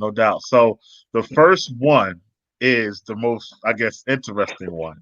And the first one is, and let me give you all the parameters first, guys. So it's, would you continue to date a woman if you found out she was pregnant with, let's say, her ex's baby? Now, the parameters are, though, you've already been dating her for like 2 to 3 months exclusively when she tell you she just found out she was pregnant. She got pregnant before she started dating you. So, what would you do in that situation? Anybody can go first. I'll be last. I'm just a guest. Okay. All right, let's go with John like we always do. Let's go with John. What's up, John? It depends. And I'll tell you why. I'm going to explain it because I don't want Tony Starks to come at me saying I don't explain that. I felt if she was honest and genuine about the situation, I didn't feel like there was no malice, then I could maybe give it a shot, depending on if I feel her. And I feel like if she was different than what I experienced, then I would do it. But if I felt like we were exclusive to a point, and then she would get on me for certain things, and I didn't do this, I didn't do that, and then this blows up in my face, and then I'm like, you trying to make me look bad? Nah, it's over. You just gave me an excuse to walk away. Thank you. But there is a chance, depending on the situation, that she would stick around. Yes, it depending on how she is, and but it also depends on how she carries herself. That's a big thing with me. If you position yourself like you're like you're above me, or if you're like if some things that I may do you don't agree with, and you're doing all this stuff to bring me down or whatever, then this comes up, I'm like, oh nah. See, I can't. Okay, all right. Josh, because I said he wanted to go last. So, and you said the parameters were 2 months into it. Yeah, we're gonna take 2 months. Yeah, I mean, you can't really make that big of an impression in 2 months. So, but y'all been exclusive. Like you've been actually dating her for these 2 months. Like you do like her in the time you've been dating her. Josh, that's fair. That's completely fair. But was it exigent circumstances? Insinuating circumstances. There we go. Insinuating circumstances. Okay, so for you, it's a wrap, basically, at that point. I mean, I don't see the reason why it shouldn't be. Do you? Yeah, go ahead. I agree completely with Josh. John, yeah. There's no convincing me. Plus, I would have already known. There's no way I would be 2 months in. You know what I mean? And find this out. It's almost impossible. Right. If so, you're just ignoring so many signs. And so she's fulfilling some sort of void for you where you just need her in your life and you want her in your life so bad that it's almost selfish now and you're just okay with it. But for me, absolutely not. No, there's no way. She's not transparent. And if you missed it, then you just got to deal with the repercussions that you will be partaking in very soon. Yeah, for sure. And what about you, Huh? Mike frozen. Breaking up a little bit. I got your point though. All right, here I'm good now. I'm straight. Oh yeah. Can you hear me? All right. Yeah, you're good. I heard you, Nas. I heard you. All right, everybody good now. So Nas, you said there's no way you wouldn't know. You said already. There's no way you shouldn't know. You shouldn't be finding out that she was doing with her ex. Know? There's no way you shouldn't know. The male that she has been dealing with her ex behind your back throughout this entire 2-3 months. How was it behind your back though? If she got pregnant before you got together.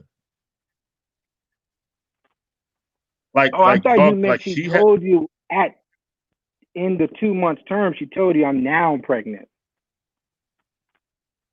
2 months time. She said, I just found out I'm pregnant, but it's by my ex because she had him before she met you, so she know when she got pregnant. But it wasn't. Yeah, you should have known. You should have known she was dealing with this guy the entire time. It's a wrap because of that. He's actively in her life. Right. He's actively in her life. But he wasn't. He was gone already. No way, bro. She told you he was gone, but there's no way he could have been gone. Yo, Big Mike, can we be honest here, Mike? If my man busts in it, right? You don't think there's any attachment on her end within 2 months? You think that's going away? That energy is going to be off completely. Dude, any woman that's ready to move on, and also, Mike, think about it. Any woman that is ready to move on from the ex onto the new guy, I'm pro-life, but she might not have kept that baby. If we're really going to be honest here, especially if you're in her life and this is so sudden, that means she's fully attached to this guy still. She wants to be a mother and have a family with this gentleman and not the new guy. That's and your thought, right? Mike, what's your thought? I'm curious. Hold on. That's your thought. What if she lets you know, I don't want a family with him, but I do want to keep this baby. I want my baby. That's really the scenario, but I want to be with you. I understand that. And we could be friends. You know, I'm here to support you as a mother, as a friend, but we can't be in this exclusive relationship. All right, now can you see that question right there? Yeah. That's a possibility. It's a low chance for me.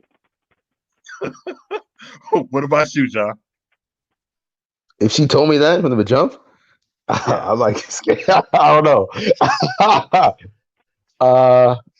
Yeah, I don't know. I don't know. If you just tell me that, now I feel like you're just giving me the rebound of some sort. Because if you I know Josh's answer, but it's funny because me and Josh talked about this before y'all came on the show, didn't we, Josh? Yeah. Oh yeah. I had a girl who I went out on a first date with, literally the first date, and told me on the date in the restaurant, I'm actually pregnant like a month and a half or whatever. I just want to let you know this. True story. Yeah. Whatnot. And she's keeping it. And she's keeping it, yeah.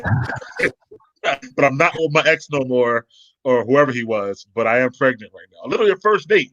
So it did this happen to me. I didn't, you know, obviously continue to mess with her, but I thought it was interesting that she still went to date while she was, you know, just got pregnant. That's all. So Mike, you touched after she told you that? The proper procedure should be, she should be telling her ex, I'm pregnant by the new guy. She shouldn't be telling the new guy, I'm pregnant by the ex. That's just completely backwards. I mean, on the first date, it was a little weird. To answer your question, John, yes, I did smash Hill, but it was a little weird. As a matter of fact, John, she was the girl in the story when I was talking to the other girl at the front desk. Remember that story, the front desk girl I met at the hotel? The hotel chick? Yeah. She was the one who was in the room while I was in the front desk talking to the other chick or whatever. Oh, nah, you lit. I don't know if I could do that. You know why? Because that's the thing, though. She told me at the restaurant, but I already had the room. So that's but let me ask. So, Mike, that was never going to be an exclusive relationship. No, not that situation. Right? Yeah, no. So that's fair game. We're talking about 2-3 months with a woman you plan to be exclusive with, and then you get hit with this news. That's different. I'm kind of with John on that. Yeah, that's drastic. Okay. Yeah, that's different. If I'm already into her and I like her a lot and she's different than what I'm used to, like John said, and she's telling me this because she want to still be with me, and she like, listen, I'm keeping it because I really wanted a baby or whatever the situation is. But I got knocked up before I met you.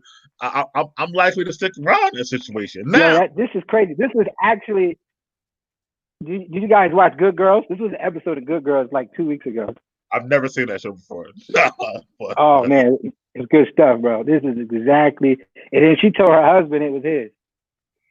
That's crazy. Now, however, and John, this is for you too. However, if it's a situation where like, listen. However, if it's a situation to where like dude gonna be around for all the doctor's appointments and she got to call him all the time, then I might say, you know what, this might be too much for me. You know what I'm saying? I can't be dealing while he's so integrated in the situation. Like that might be too much for me. Stuff like that. Which he will be, which he should be. Which he should be, but I don't know that situation. But if it's that scenario where like, she like gets sick and then he coming to the house, whatever, like to the house, I just that might be too much for me at that situation. but just thought I it mean, wasn't. can't you transition roles to your Academy Award leading role in that moment? I'm not. Cause I've already been the actual. Like, you can't go from the boyfriend to the side dude. It don't work that way. Well, I feel like in this situation, it might.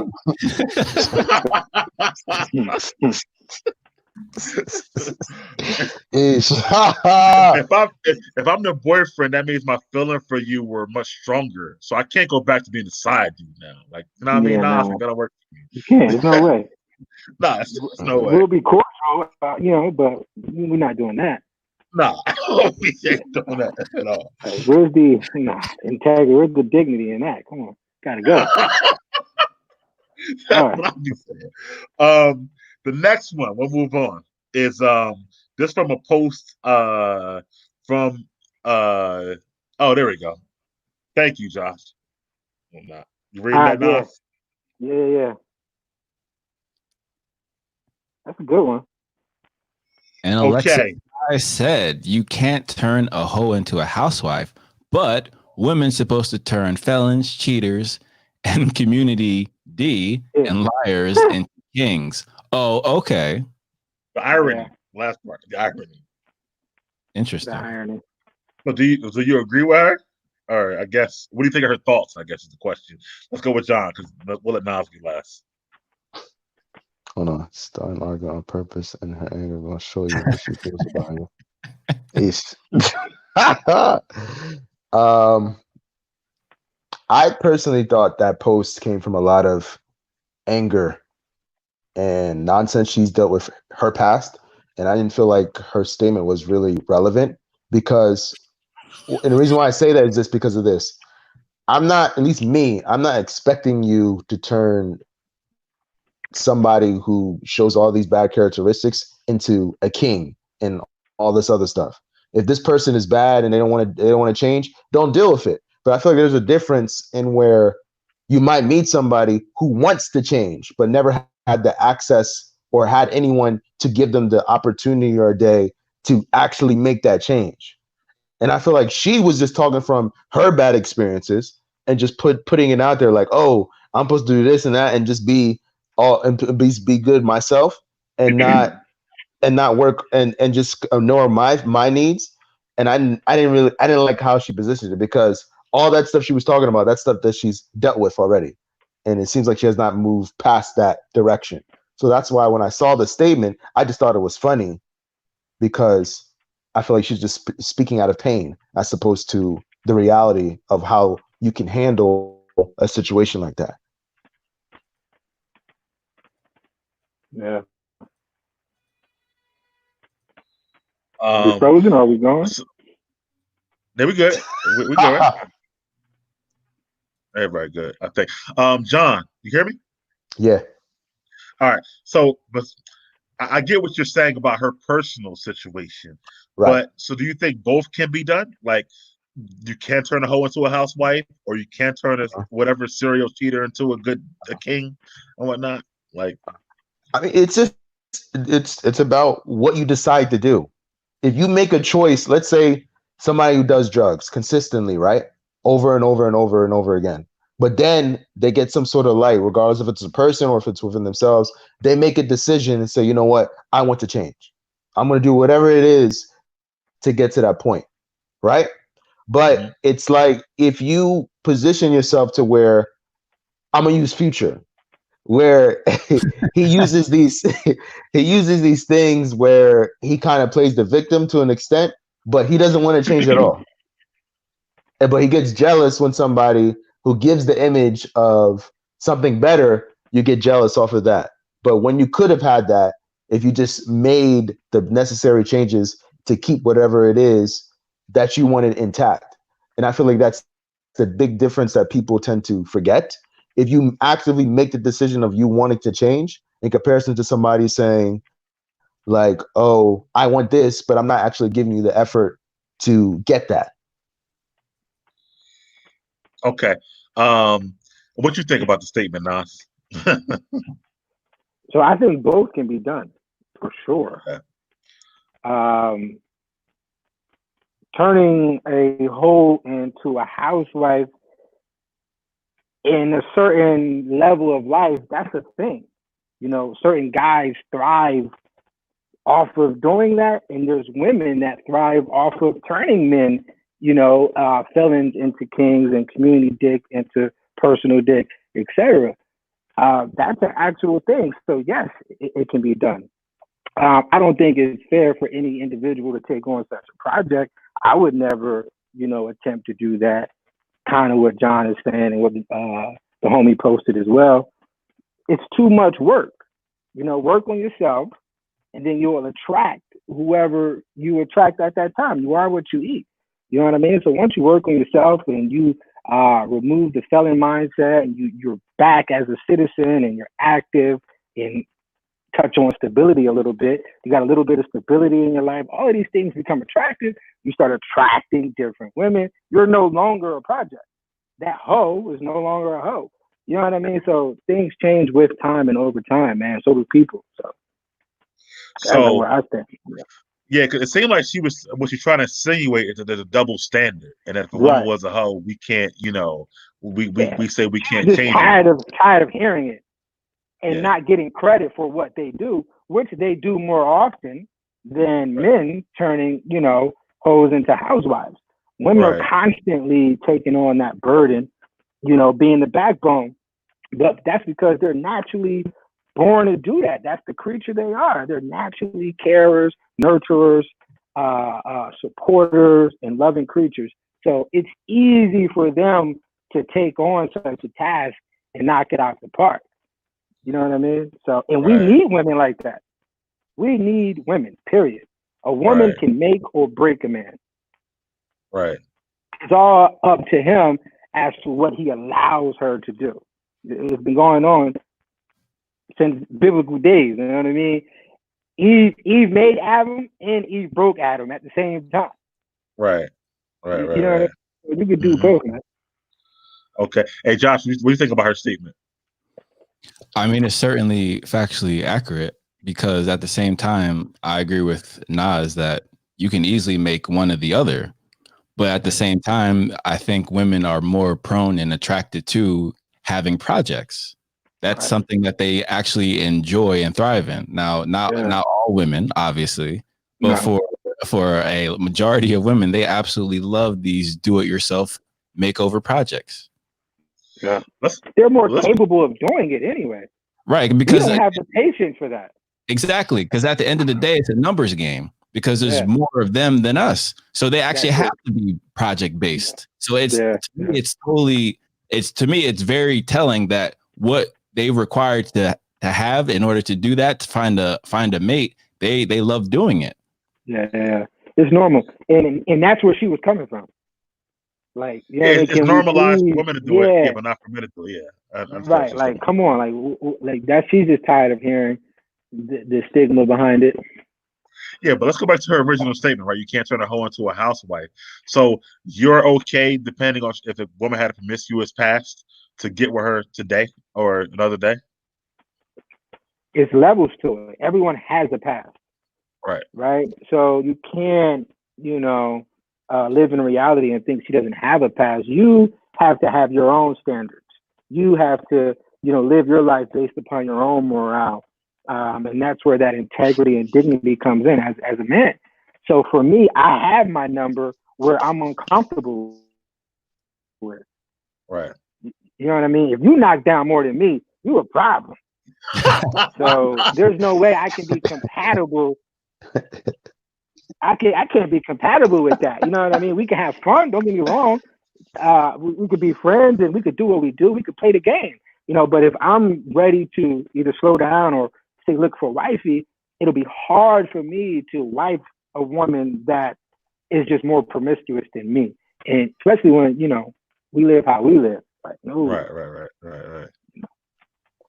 Yeah. So it's just levels to it. You got to set a boundary.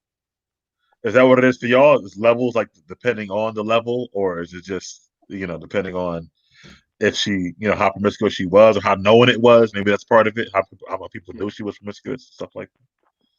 Yeah. John, all that plays a part. Yeah. It varies. How Like, about if she, I'll give you one, John. How about this? How about let's say 2 years from now, you meet a chick that you like, and you find out that she had an OnlyFans a couple years ago. How would that make you feel? I would have to have her tell me that. If she didn't tell me that to that extreme, I don't know if I could ever believe anything she says to me. Okay. But if she told you, especially about, might stick around. If she told me initially, depending on, I would have to see how she moves, because you could tell me one thing and I could see how you move.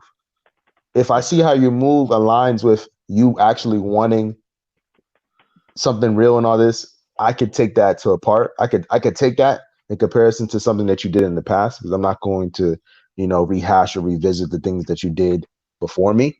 But if you're going to tell me like, I did this, to make some extra money or whatever, but no big deal, but you still have these urges to do this, or you're around your friends. Pay off of it? Come on, man.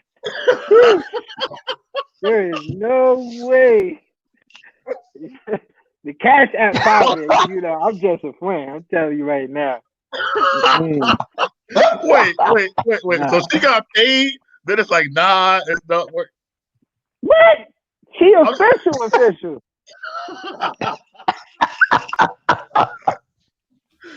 Okay. This is now a career. Come on, no. But it was a job. It was a job. It wasn't a career. If you did it for, like John said, to make some money for a little bit.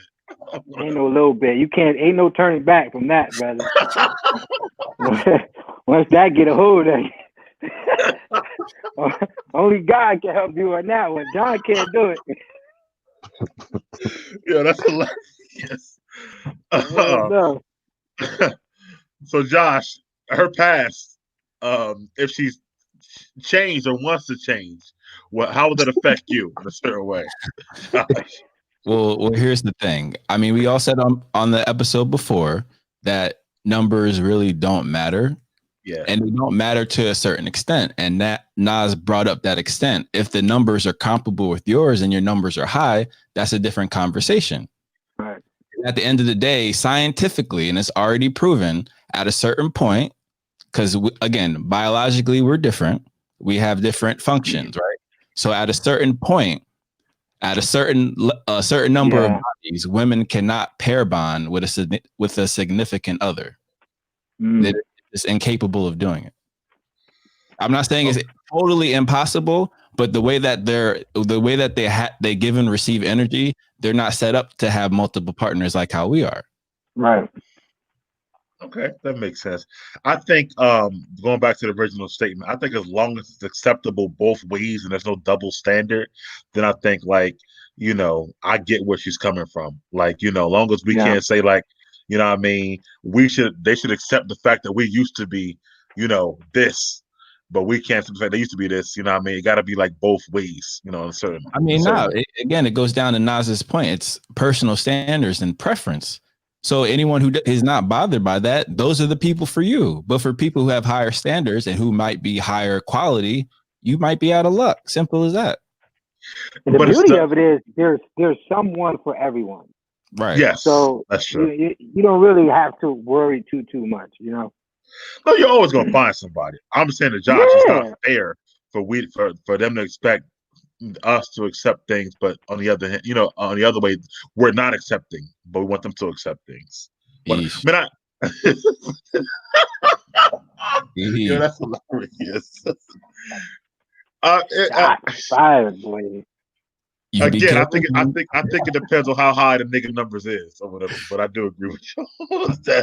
If it's Nas or John, then she might be a killer at that point. So moving right along. And do you have this one, John, from where this came from? I mean, Josh, about the girl who met the guy and he was short, but she liked him a lot. You didn't get that up there? All right. Well, anyway. What the question was is that if you meet someone and you really like them, you said that, right, John? Yeah. But if you meet someone and you really like them, but they don't meet your normal standards of beauty, do you continue to date them? So start in the context, Mike. Like they met on I think they were on a dating app. Yeah. They met on a dating app. I guess they talked for, I don't know, a while. She likes him a lot. Feel like he sees her soulmate in certain areas. But when they got together, I think she's like 5'10" and he's like 5'4" or something like that. In that situation. But in general, huh? Yeah, I think he was bigger than her.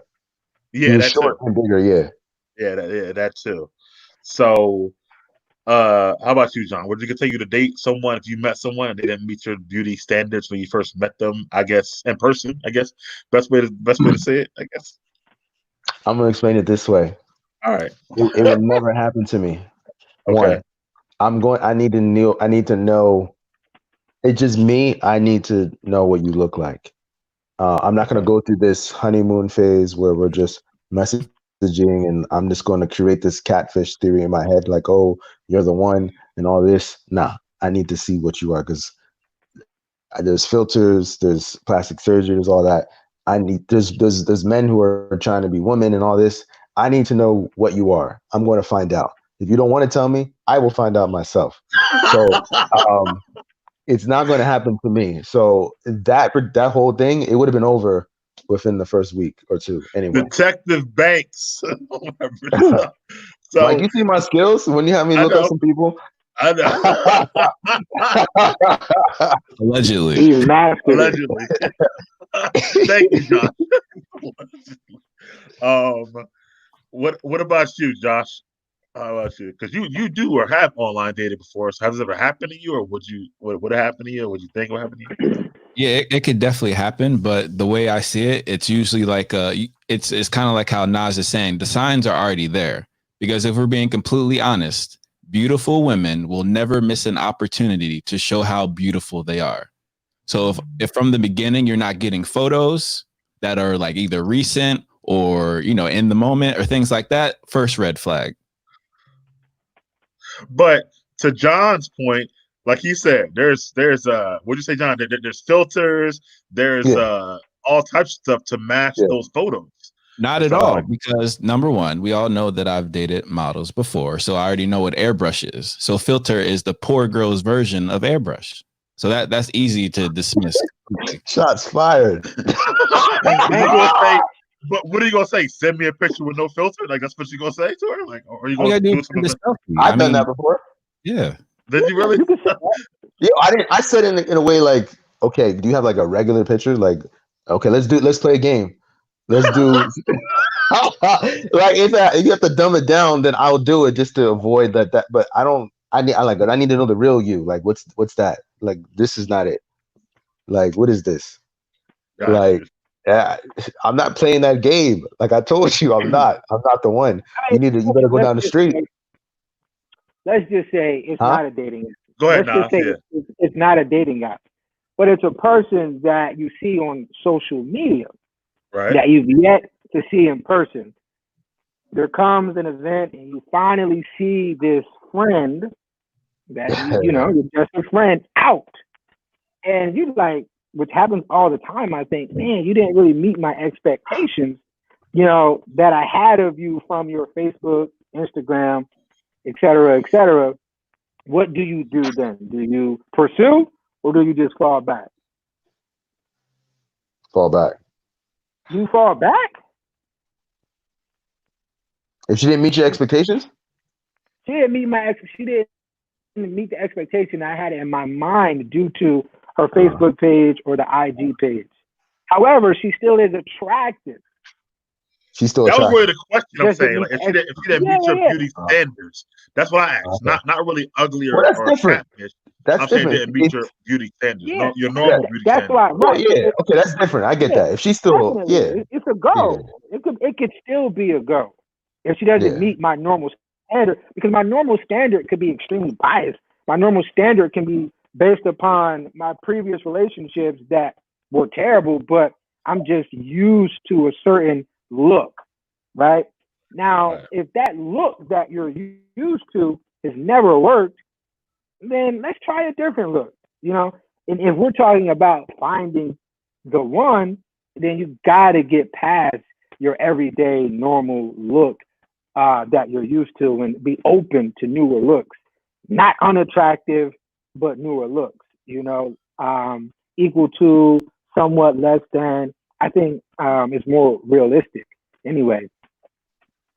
Yeah, that was more the question, because you'll see girls or guys like, I normally date lighter guys, I normally date taller guys, I normally date whatever it is and stuff like that. Right. So they're not used to their normal beauty standards. Is what I'm saying. To add on to that, Mike, me and Nas, we had a friend that was but the reverse roles. We had a friend who used to date like pretty boys and stuff like that, right?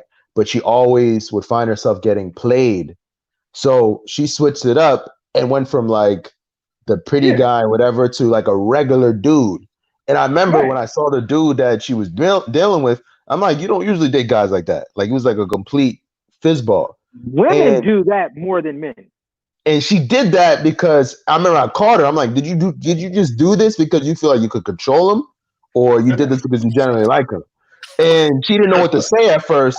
Because I remember this is when we were in college, and I went back and she was just like, no. I'm like, okay, let's be real now. It's just me and you in a room. You telling me you dated him because of no? What's the? And then eventually she broke down and said, okay, the guys I had, the pretty guys, you know him, he's your boy, blah blah blah. But this guy, I can control him. I'm like a trophy to him, and he's gonna listen to me and blah blah blah. And but what about that? I don't know if that has so much to do with looks, though, Banks. She's you don't just, Nas, she just come got on. other issues going on. You know what I'm talking about too. Come on, man. But there's, I lost count. I lost count on the times I've been out, and the night is ending, and everyone's parting ways, and I see the baddest one leaving with I don't know what, and I just say to myself, how and why? You know what I mean? It just don't add up. But women do that, man. They're keen to that. It's just fulfilling for them. They don't mind dumbing down the looks. Okay, Chloe. Ugly dudes still gonna act up. Don't lower your standards. Chloe's funny. Chloe, you're funny. I mean, but to Nas' point, yeah, Chloe's running back. That's also what's ironic. Okay, Nas not saying the ugly dude. He's saying it's a different standard than what you're used to. Not saying necessarily an ugly dude or ugly chick. And what about you on that, Josh? Could you switch up your standard, even if it's not, she's still attractive, but just not where you're used to? If you met her, in that way. Well, yeah, I've been doing that for the past decade myself, because I'm always dating girls outside of my comfort zone. So that's just like a habit. Yeah. Okay. It's really a lifestyle. It's a philosophy. So I'm not gonna, I'm not gonna limit my opportunities, let's say. Yeah, I kind of agree with you, especially if I was already feeling her. Then I met her, like you said, if I met her on whatever, but if she wasn't, I was like, damn, I'm used to girls this way. I would still talk to her. I wouldn't say yeah. Now, I mean, yeah, I would still talk to her for sure, 100%. And even online, sometimes the girls will look better in person as well, so they could actually look better. Yeah. If they fall short, to me, an imaginary expectation, I got to live my life. I got to live in the reality. I can't live in that imaginary world. So I got to deal with what's around me to an extent, if they're somewhat attractive. But what I made up in my mind is irrelevant. Like, come on. Yeah, I kind of agree with that. Chloe is funny though. And moving on to the last one we had is that this is a good one. Do people choose stability over happiness in relationships, or I guess to have successful long-term relationships? Man, that gets deep, man. Yeah, that does get deep. That's a deep one. All right, let's start with John then. What you think, John? I'm just gonna say this to add on to the point. There's a study in New York where there's people in relationships right now that are not in a relationship that they want to be in, but just because they can't afford their living standards, they just choose the stability of being with that person as opposed to their actual feelings or their well-being. And I feel like that's like a consistent thing, especially here in the States, where when it comes to just like the day of living or just like how we live on a day-to-day basis in regards to, especially when it comes to money, it's like, okay, I might not be getting all the things I want, but I'm comfortable and I get to live in this house and I get to have access to this money and the events and the glitz and glamour, but you're not actually happy. You're just putting on this facade where everything's all good, but it's not. And I think that when anybody sees a statement like that, they always look at it and be like, damn. And they think it's like something that applies to, if not everyone, most people in that particular element, because somebody has dealt with that. Okay.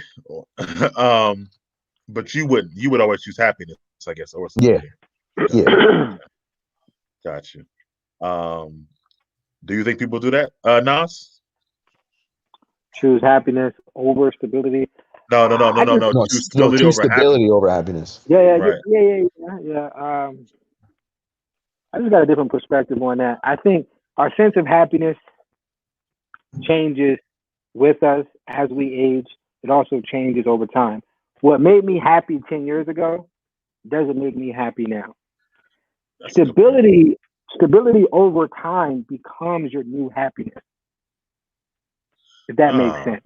That makes a lot of sense, actually. So that's where I come from with it, because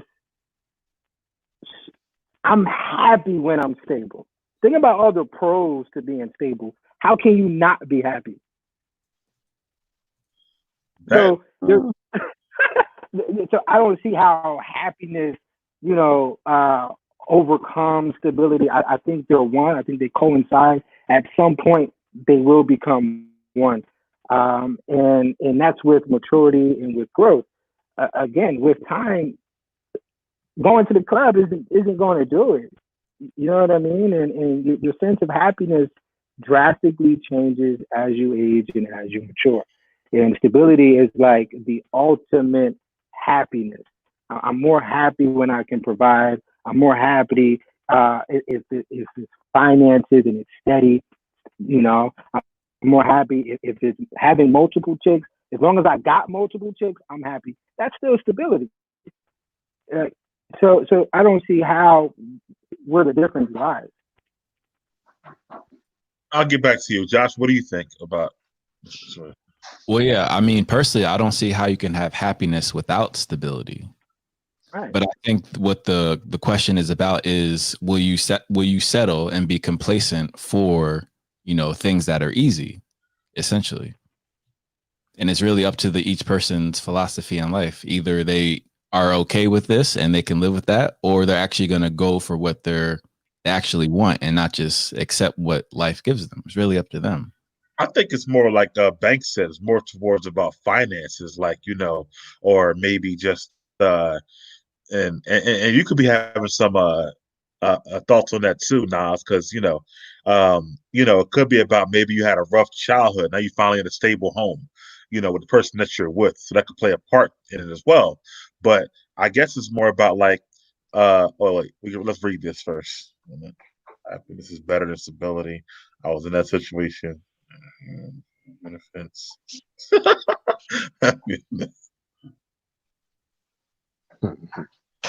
Okay. Just for benefits. Got you. And that's what I mean. I mean, like, if you happiness is always better, but it's about somebody who needs benefits, like him, or maybe a woman who needs money. They're stable, but the person not making them actually happy, I guess. I don't think they always intertwine, like you said, Niles. I think they can be two different things, like as far as the happiness and the stability. Yeah, I'm sure they can be. In relationships, I wouldn't separate them and I think that it is very real that they are separate, which is why the divorce rate is what it is. And and people are anti-marriage, forget getting divorced, they're not even getting married. Like, you know what I mean? So that's true too. It's these reasons, because they are separate in most people's perspective, is why the numbers are upside down like that. but I just don't see it that way. But I get it. You know, if your happiness beats your stability, and you're somehow happy without being stable, then you know, do what you do, baby. I get your point too. I guess it works both ways, but that's the interesting thing you said. They always talk about the divorce rates, but there's no study on how many people like in long-term relationships but won't get married. I wonder what those rates are. That's pretty interesting, actually, as you said, or scared to get married and stuff like that. I don't know how they would do a poll like that, but that's interesting. Like you said. Well, they're pro stability. Anything that's long term, they're not putting that title on it. It's all the way pro stability, where happiness isn't it. Right. You know what I mean? If they didn't get married, so those two are the same. Either you're married or you're prolonging the marriage. You're pro stability. Right. Yeah, that makes sense. Actually. Interesting. Well, that was the end of the topic. Any more stuff you got to talk about now? Because you got a lot going on, a lot to talk about. So, okay. Stability and happiness. Being unhappy creates an unstable environment psychologically. It's true. Can you? So if they don't coincide, I don't see how not. Right? At some point, they have to. If the relationship is successful, right? Right. And it's a healthy relationship, that means both coincide in that relationship. I think you can have both, or you can have either one. I think is what it is. You can have stability and happiness, or you can have just stability, or you can have just happiness. Like, well, okay, all right. You know what? Now I see what you're saying. I see what you're saying. Yeah, I think you have both for one. I think you can be like in a stable house. Don't have to worry about your bills, worry about your medical, worry about the next meal, but deep down unhappy with the person that you're with. So you can have either, or you can have both, where you're stable and happy. You know what I'm saying? So if it's a healthy relationship, I'm basing my theory and my perspective on a working relationship, a healthy, successful relationship. If that's the relationship you're striving to have, it needs to coincide. Yes. Now, if you're in a relationship or been in a relationship, and you know your happiness is more important than your stability, I understand. We're going to go chase that. But there's a reason why you're unhappy. And a lot of that times you're unhappy might not have nothing to do with the stability. Yeah. Right? So you're just unhappy due to whatever selfish reasons or vain or egotistical reason, or just genuine reason that you have. You're unhappy and you want out of that relationship. The relationship is stale, and it's just maybe time to find a new way to bring the happiness back. And if you're not trying to do that, then just exit. You know, that doesn't mean happiness is greater than stability. You think they're equal in your opinion, basically what you're saying? I think they're very equal in a relationship. They carry the same weight in the relationship for me. Which one comes first? I would say happiness will come first because it's easier to maintain. It's easier to grasp. So happiness will be first. And as life goes on, you know, life is up and down. So you're going to be stable at one moment and then unstable in the next moment. And you still might be happy in that time, right? So stability is just harder to confine and be consistent with than happiness. Gosh, I mean, John, do you agree with what Nad's saying? I don't know. I think it's different for some people because for sure, I think if you choose stability, because I'll give an example of a client I had. This guy was infatuated over this girl, right? And he had an opportunity to go into a franchise, a fast food franchise of a partner down south. And but he decided to be with this lady up here, and because she wanted to get married, and he felt like he can do a lot with this girl, and he was just like blinded by the benefits. But then as time went on, those benefits went away. He grew to be unhappy. She didn't look the same way that she looked as when they were younger.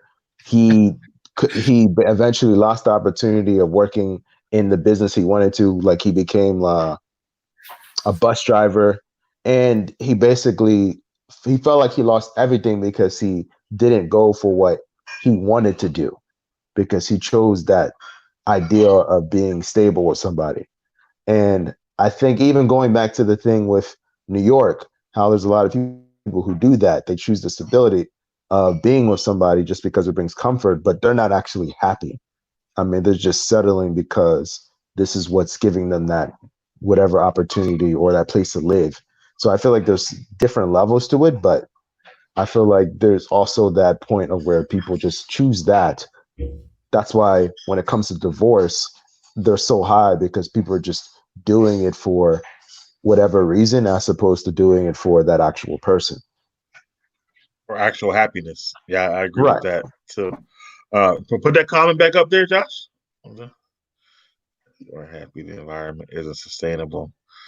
Yeah, I actually, I kind of agree with that. I think, and I have personal situations like this too, but I think I think what happens is that even though, I'm breaking down like this, even though the stability might make you happy in the beginning, that happiness, like she said, is not sustainable, because you're not truly happy. You're only happy because of the stability.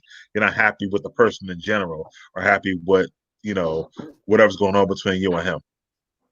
Or you and her. I see it the complete opposite.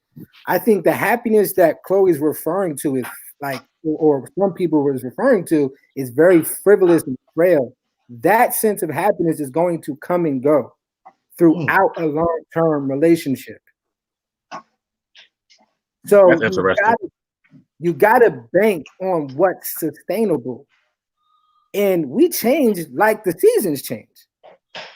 I argue I'm approaching 6 months with my wife, and it's different every month. That sounds like something Jazz said once, right? I remember Jazz said, being in love, like you'll fall in and out of love with your wife over and over again throughout the years, but that's not what it takes to sustain that long-term relationship. Actually, the being in love part, stuff like that. No, it doesn't. It just evaporates. It was once there, and I promise you, one day it's not going to be there. Because you have to find a deeper happiness than what's on the surface. You're not making me laugh no more. Boo-boo. Come on. I don't got no more jokes for you. I can't. I'm not funny no more. Right. You know what I mean?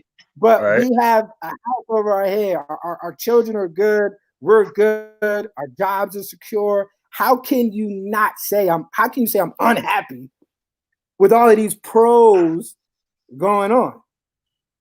So if a woman says to me that she's unhappy and all of these pros exist, we got an underlying issue. It's not the happiness, it's something else. She needs to mature a little bit more, somewhat. Someone might be in her ear, right? And it's just a domino effect right now. Due to the slight unhappiness, she started fishing, looking elsewhere, entertaining the ex, entertaining this, entertaining that. So now it becomes an excuse to ruin the relationship. Right. But what you said, right? I'll go with that. You're not making me laugh no more. I mean, I'll change it. Maybe what you're saying, like, you're not as fun or jokey as you used to be. Maybe you're not as romantic as you used to be. Like, these are things that can make her start to become unhappy, even though the house is great, our kids are good, and whatever else is good. So, I mean, I think those can be fixed. Don't get me wrong. But I think you can become unhappy at a moment, at least at that moment, because of it. You know what I'm saying? So, as you should. Right. As you should. Who's perfect throughout a whole relationship? What type of relationship is that? That's a boring ass relationship. Like, I need to argue. like, there's no way you're going to be consistently happy throughout a lifespan of a working relationship. It's impossible. Yeah. It's impossible. Yeah. It's impossible. So let's say you're a single man, and what makes you happy is, like I said, multiple women. You gotta have a stable cast of women, right, to stay happy. Right. You live in that lifestyle, that's still stability. The stability of having multiple women is what makes you happy. Okay, that's true. That's true. I agree with that. Or vice versa. Having multiple men, stable multiple men, is what makes me happy. It's the stability of that concept that is bringing the fulfillment and the happiness. Right. That's the other end of it. Yeah, it's two sides to every coin, right? So, like you said, some people look for just certain things who want that true bliss and happiness, no matter where they living at or how they're taken care of. So it depends on that situation, how it is. So it's unrealistic, man. You know, every relationship, you got to accept a relationship for its pros and cons. If the pros outweigh the cons, that relationship is a win. Yeah, I always say that. Yeah, that's true. Period. If the pros outweigh, kind of like the however effect, right? You may be this bad, however, you got all these other good things about it. Yeah. I got to focus on that more. Yeah. Yeah, okay. That's interesting. Well, Nas, man, we want to thank you for joining us tonight, man. It's been about an hour, but you definitely gave us some good insight. We want to have you back on again because, hey, you the man.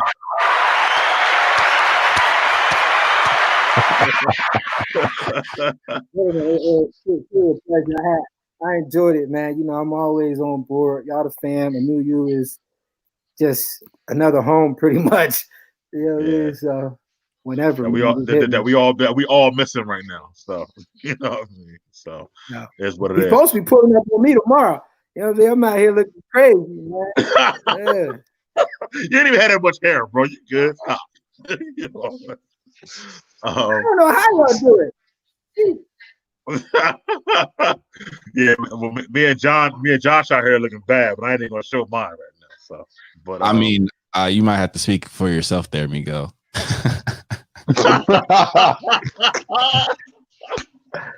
Nice, Josh. Nice. Anyway, bad and bad. I'm bad. You're better. Oh, worse. Yeah, definitely. I ain't gonna. I'm about to have a. You can grab mine and pull it. That's as long as hell. Right? I can't even front. But really. Oh yeah, for sure. So, Mike, are you gonna do the dine-in theaters? I mean, not the drive-in theaters. Are you gonna partake in that? Well, Tony will. I probably won't because what he told me was, Josh, you heard it right. They got more rules than regular theaters. So apparently, like they almost search your car, look throughout and make sure you don't have no snacks with you when you drive up. I'm like, I'm not dealing with that. After searching your car, if you have a bomb on board, that's what kind of scrutiny you have. You can't have snacks in your car? No, you got to buy their snacks. You can't bring your own snacks. What? Right. Exactly. Doesn't it make sense to bring your own snacks as opposed to like cross-contamination or touching other things? Yes, that's what you would think. But apparently you got to order beforehand. Isn't that the rule in the theaters as well? But who abides by that rule? Like I bring Popeyes to the movies. Come on. I know. But apparently in these drive-ins, they really be in your car with the flashlight, like they're looking for drugs and stuff like that, like looking for your snacks. Like that's crazy to me. I'm not dealing with all that. It's gonna be the same that's stupid. When I go to the movies, her pocketbook. Bring the big pocketbook, babe. Right? That's what I said. Like, that's ridiculous. But no, I wouldn't go to John. I wouldn't go because it's in Vineland. I'm not driving to Vineland to see an old movie. Like that's not. Yeah. I'm not doing that. I can watch it at home on Netflix, something like that. So I thought Jackson was bringing one to the scene as well. Well, they might. I mean, the one now open up tomorrow. I mean, and Friday in Vineland. So, Yeah, they're showing a double feature of Sonic and Jumanji, so you get both movies. But and I don't want to sit in my car for 5 hours either. Like I don't know, a lot of that not cool for me. Like, I'm good. So I'm still mad that you got to buy your own snacks. That's crazy. you do got to buy your own snacks. Bro. That's how to make money, though. Yep, I get it, but I don't know. That's crazy. That's going to most the people purpose. like keep snacks in their car all the time. So why would I not have snacks? You know what I mean? Like, and people who bring snacks, they might end up buying it. I will upcharge the lot and just say it's, bring your own food and drink, but charge a little more to make up the difference. But I might go to like a batting cage, you know what I mean, or gun range. You know what I mean, right now it's opening. I think that might be okay. So I might do something like that. But we'll see as more things open in restaurants and whatever how that's going. What about you, Naj? You going to the beach next weekend when it open up? Man, I don't go to the beach when the beach is open regularly. So I don't either. Nah, I'm good, man. that didn't really affect me. I'd rather have my bar open. You heard? Yeah. Hey, John said I knew you should be essential. Like barbershop should be essential to open up. I feel him now on that situation. So come on, man. And the nail salon. Yeah, you can make it work. Flights just to get a manicure and pedicure. I don't understand. Huh? I said you taking flights just to get a manicure and pedicure. No. That's not what I went. My boy graduated. He got his doctorate. I know. I'm just joking, man. Oh. I want people to know he took a flight to get a pedicure. It's all good. But it just so happened to be open. I had to partake in the activities when I was there. I mean, that's got to be easy though. Like you said, they got plexiglass between me. They're wearing double masks. It wasn't like a bad experience. It was straight. It was not a lot of people. I didn't run into people. People didn't try to touch me. No one coughed. It was easy, and it was a big plate. It was big. It's where you had to read that board though before you walked in. That's a little weird to me. Right. But the thing that was crazy though was the Starbucks though. That was nuts. What happened to Starbucks? It was just the quality. Like it just hurt my soul that I'm in a place that's filled with like that's supposed to be black excellence. And I look at the reviews, and the place that I went to had the lowest amount of reviews, and it was nothing filled with just black employees. But the service was horrible. Soup, it was trash. Like I think it was just trash. Like it was trash. Like when they take your payment, they like kind of throw the credit card machine at you so you can enter your card. Like the drinks were not even like made to par. Like it was horrible. But that Chick-fil-A though, I think Chick-fil-A. Was it the mayor or governor of Atlanta that said mayor. Today? Yeah, we're talking about it. Yeah. Yeah. Okay. That said, she was wrong. I guess she was wrong. It's not as bad. What does that mean? I guess I guess she thought the cases would go crazy if they opened up, but they're not going crazy. Which she's right. Like the numbers are still either what they were or lower, so it didn't really affect them that much by opening the way they did. I guess a little bit. So I don't take as bad like that, Mike. Like people got some new cases, and she just had an outrageous number in her mind to make it sound good. So I don't know. But Atlanta definitely obliging by her recommendation because they doing some stuff. They doing some stuff out there. Your brother out there right now too. Yeah, I got a relative. She just moved out there actually. Monday. So they drove down Monday night, and I don't think they're really indulging in the city too much, but yeah. Well, I mean, we're gonna be next, I guess. So, I mean, within a couple, I don't know when. It's hot in Atlanta too. It's 80 plus degrees every day, almost down there. So if that heat equation, it was literally 80 degrees every day when I was there. It was super hot. So if that heat thing is a reality, Atlanta got the heat.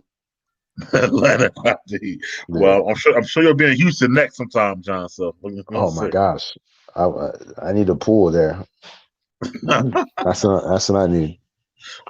I'm sure you can't wait till you go on a vacation either, Nas. You know, you like your vacations. So I'm not. I need to go overseas, man. I need to get up out of this country. I gotta go.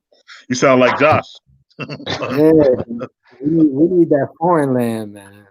Yeah, I definitely already have all of my trips prepared. As soon as it opens up, it's dominoes. Open season for you, Josh. So the shit go. Oh yeah, we talking Toronto. You know? Yeah. Hell yeah. Hell I'm yeah. down with that. I need at least one summer month. If they open up for a couple days in July or something, I'm there. I'm there for a weekend at least. So our birthdays just passed in March, John and I. So I have Budapest on my lineup. All right. I'm just trying to make that happen as soon as possible, man. Okay, that's cool. Yeah. Hey, the way things are, I probably work from home forever, so I can go anywhere and just work. Look, I'll be honest with you. Real talk. Like, did they make a decision to open to like just let y'all stay home? They say neither one, but it's not looking like it's gonna be no time soon, bro. I think it'll be like September or further by the time I go back in the office, which means I can go somewhere and just work, like I said. Yeah, that's what I did. Yeah, because I was thinking about, because my brother, he lives in Florida. I was thinking about going there and just staying for a week and just working while I'm there, because why not? It's all the same thing. Yeah, better weather too. Yeah, he in Orlando right now. So. Yeah, Orlando's starting to wild out too. I know. They told my boy DJ, and he showed me some stuff. They got a couple clubs out there and little restaurants, people going out for brunch. A club is open? So well, not like a club, like a lounge. Like a brunch. Yeah, it's like a lounge and stuff. Like, AT, he a DJ. So he was showing me some stuff. They got some stuff popping out there. Well, Josh, you said the club's still open overseas, right? Last week. Yeah, you said, definitely in Stockholm. They're popping bottles every weekend. So, the sweet and Nas, you gotta hit sweeten up. There you go. So. Oh, wait a minute. I got a couple lined up over there, man. A couple friends lined up, Yo, don't put air quotes. Just say friends. That'll be better for you. Like, a couple friends to show me around. Sitting out, you know what I mean? I feel you. I see the pictures. It's all good. But anyway, fellas, it's been an amazing show once again. We want to keep it going because we are live and stuff like that. So, hey, Nas, you can come on next week, man, for a little bit. We would love to, man. You ain't doing nothing right now. So, happy that. Heard you. For sure. I appreciate you, man. All right, fellas. All right, Joe. Wrap it up. Good night, baby. All right, guys. All right. Out.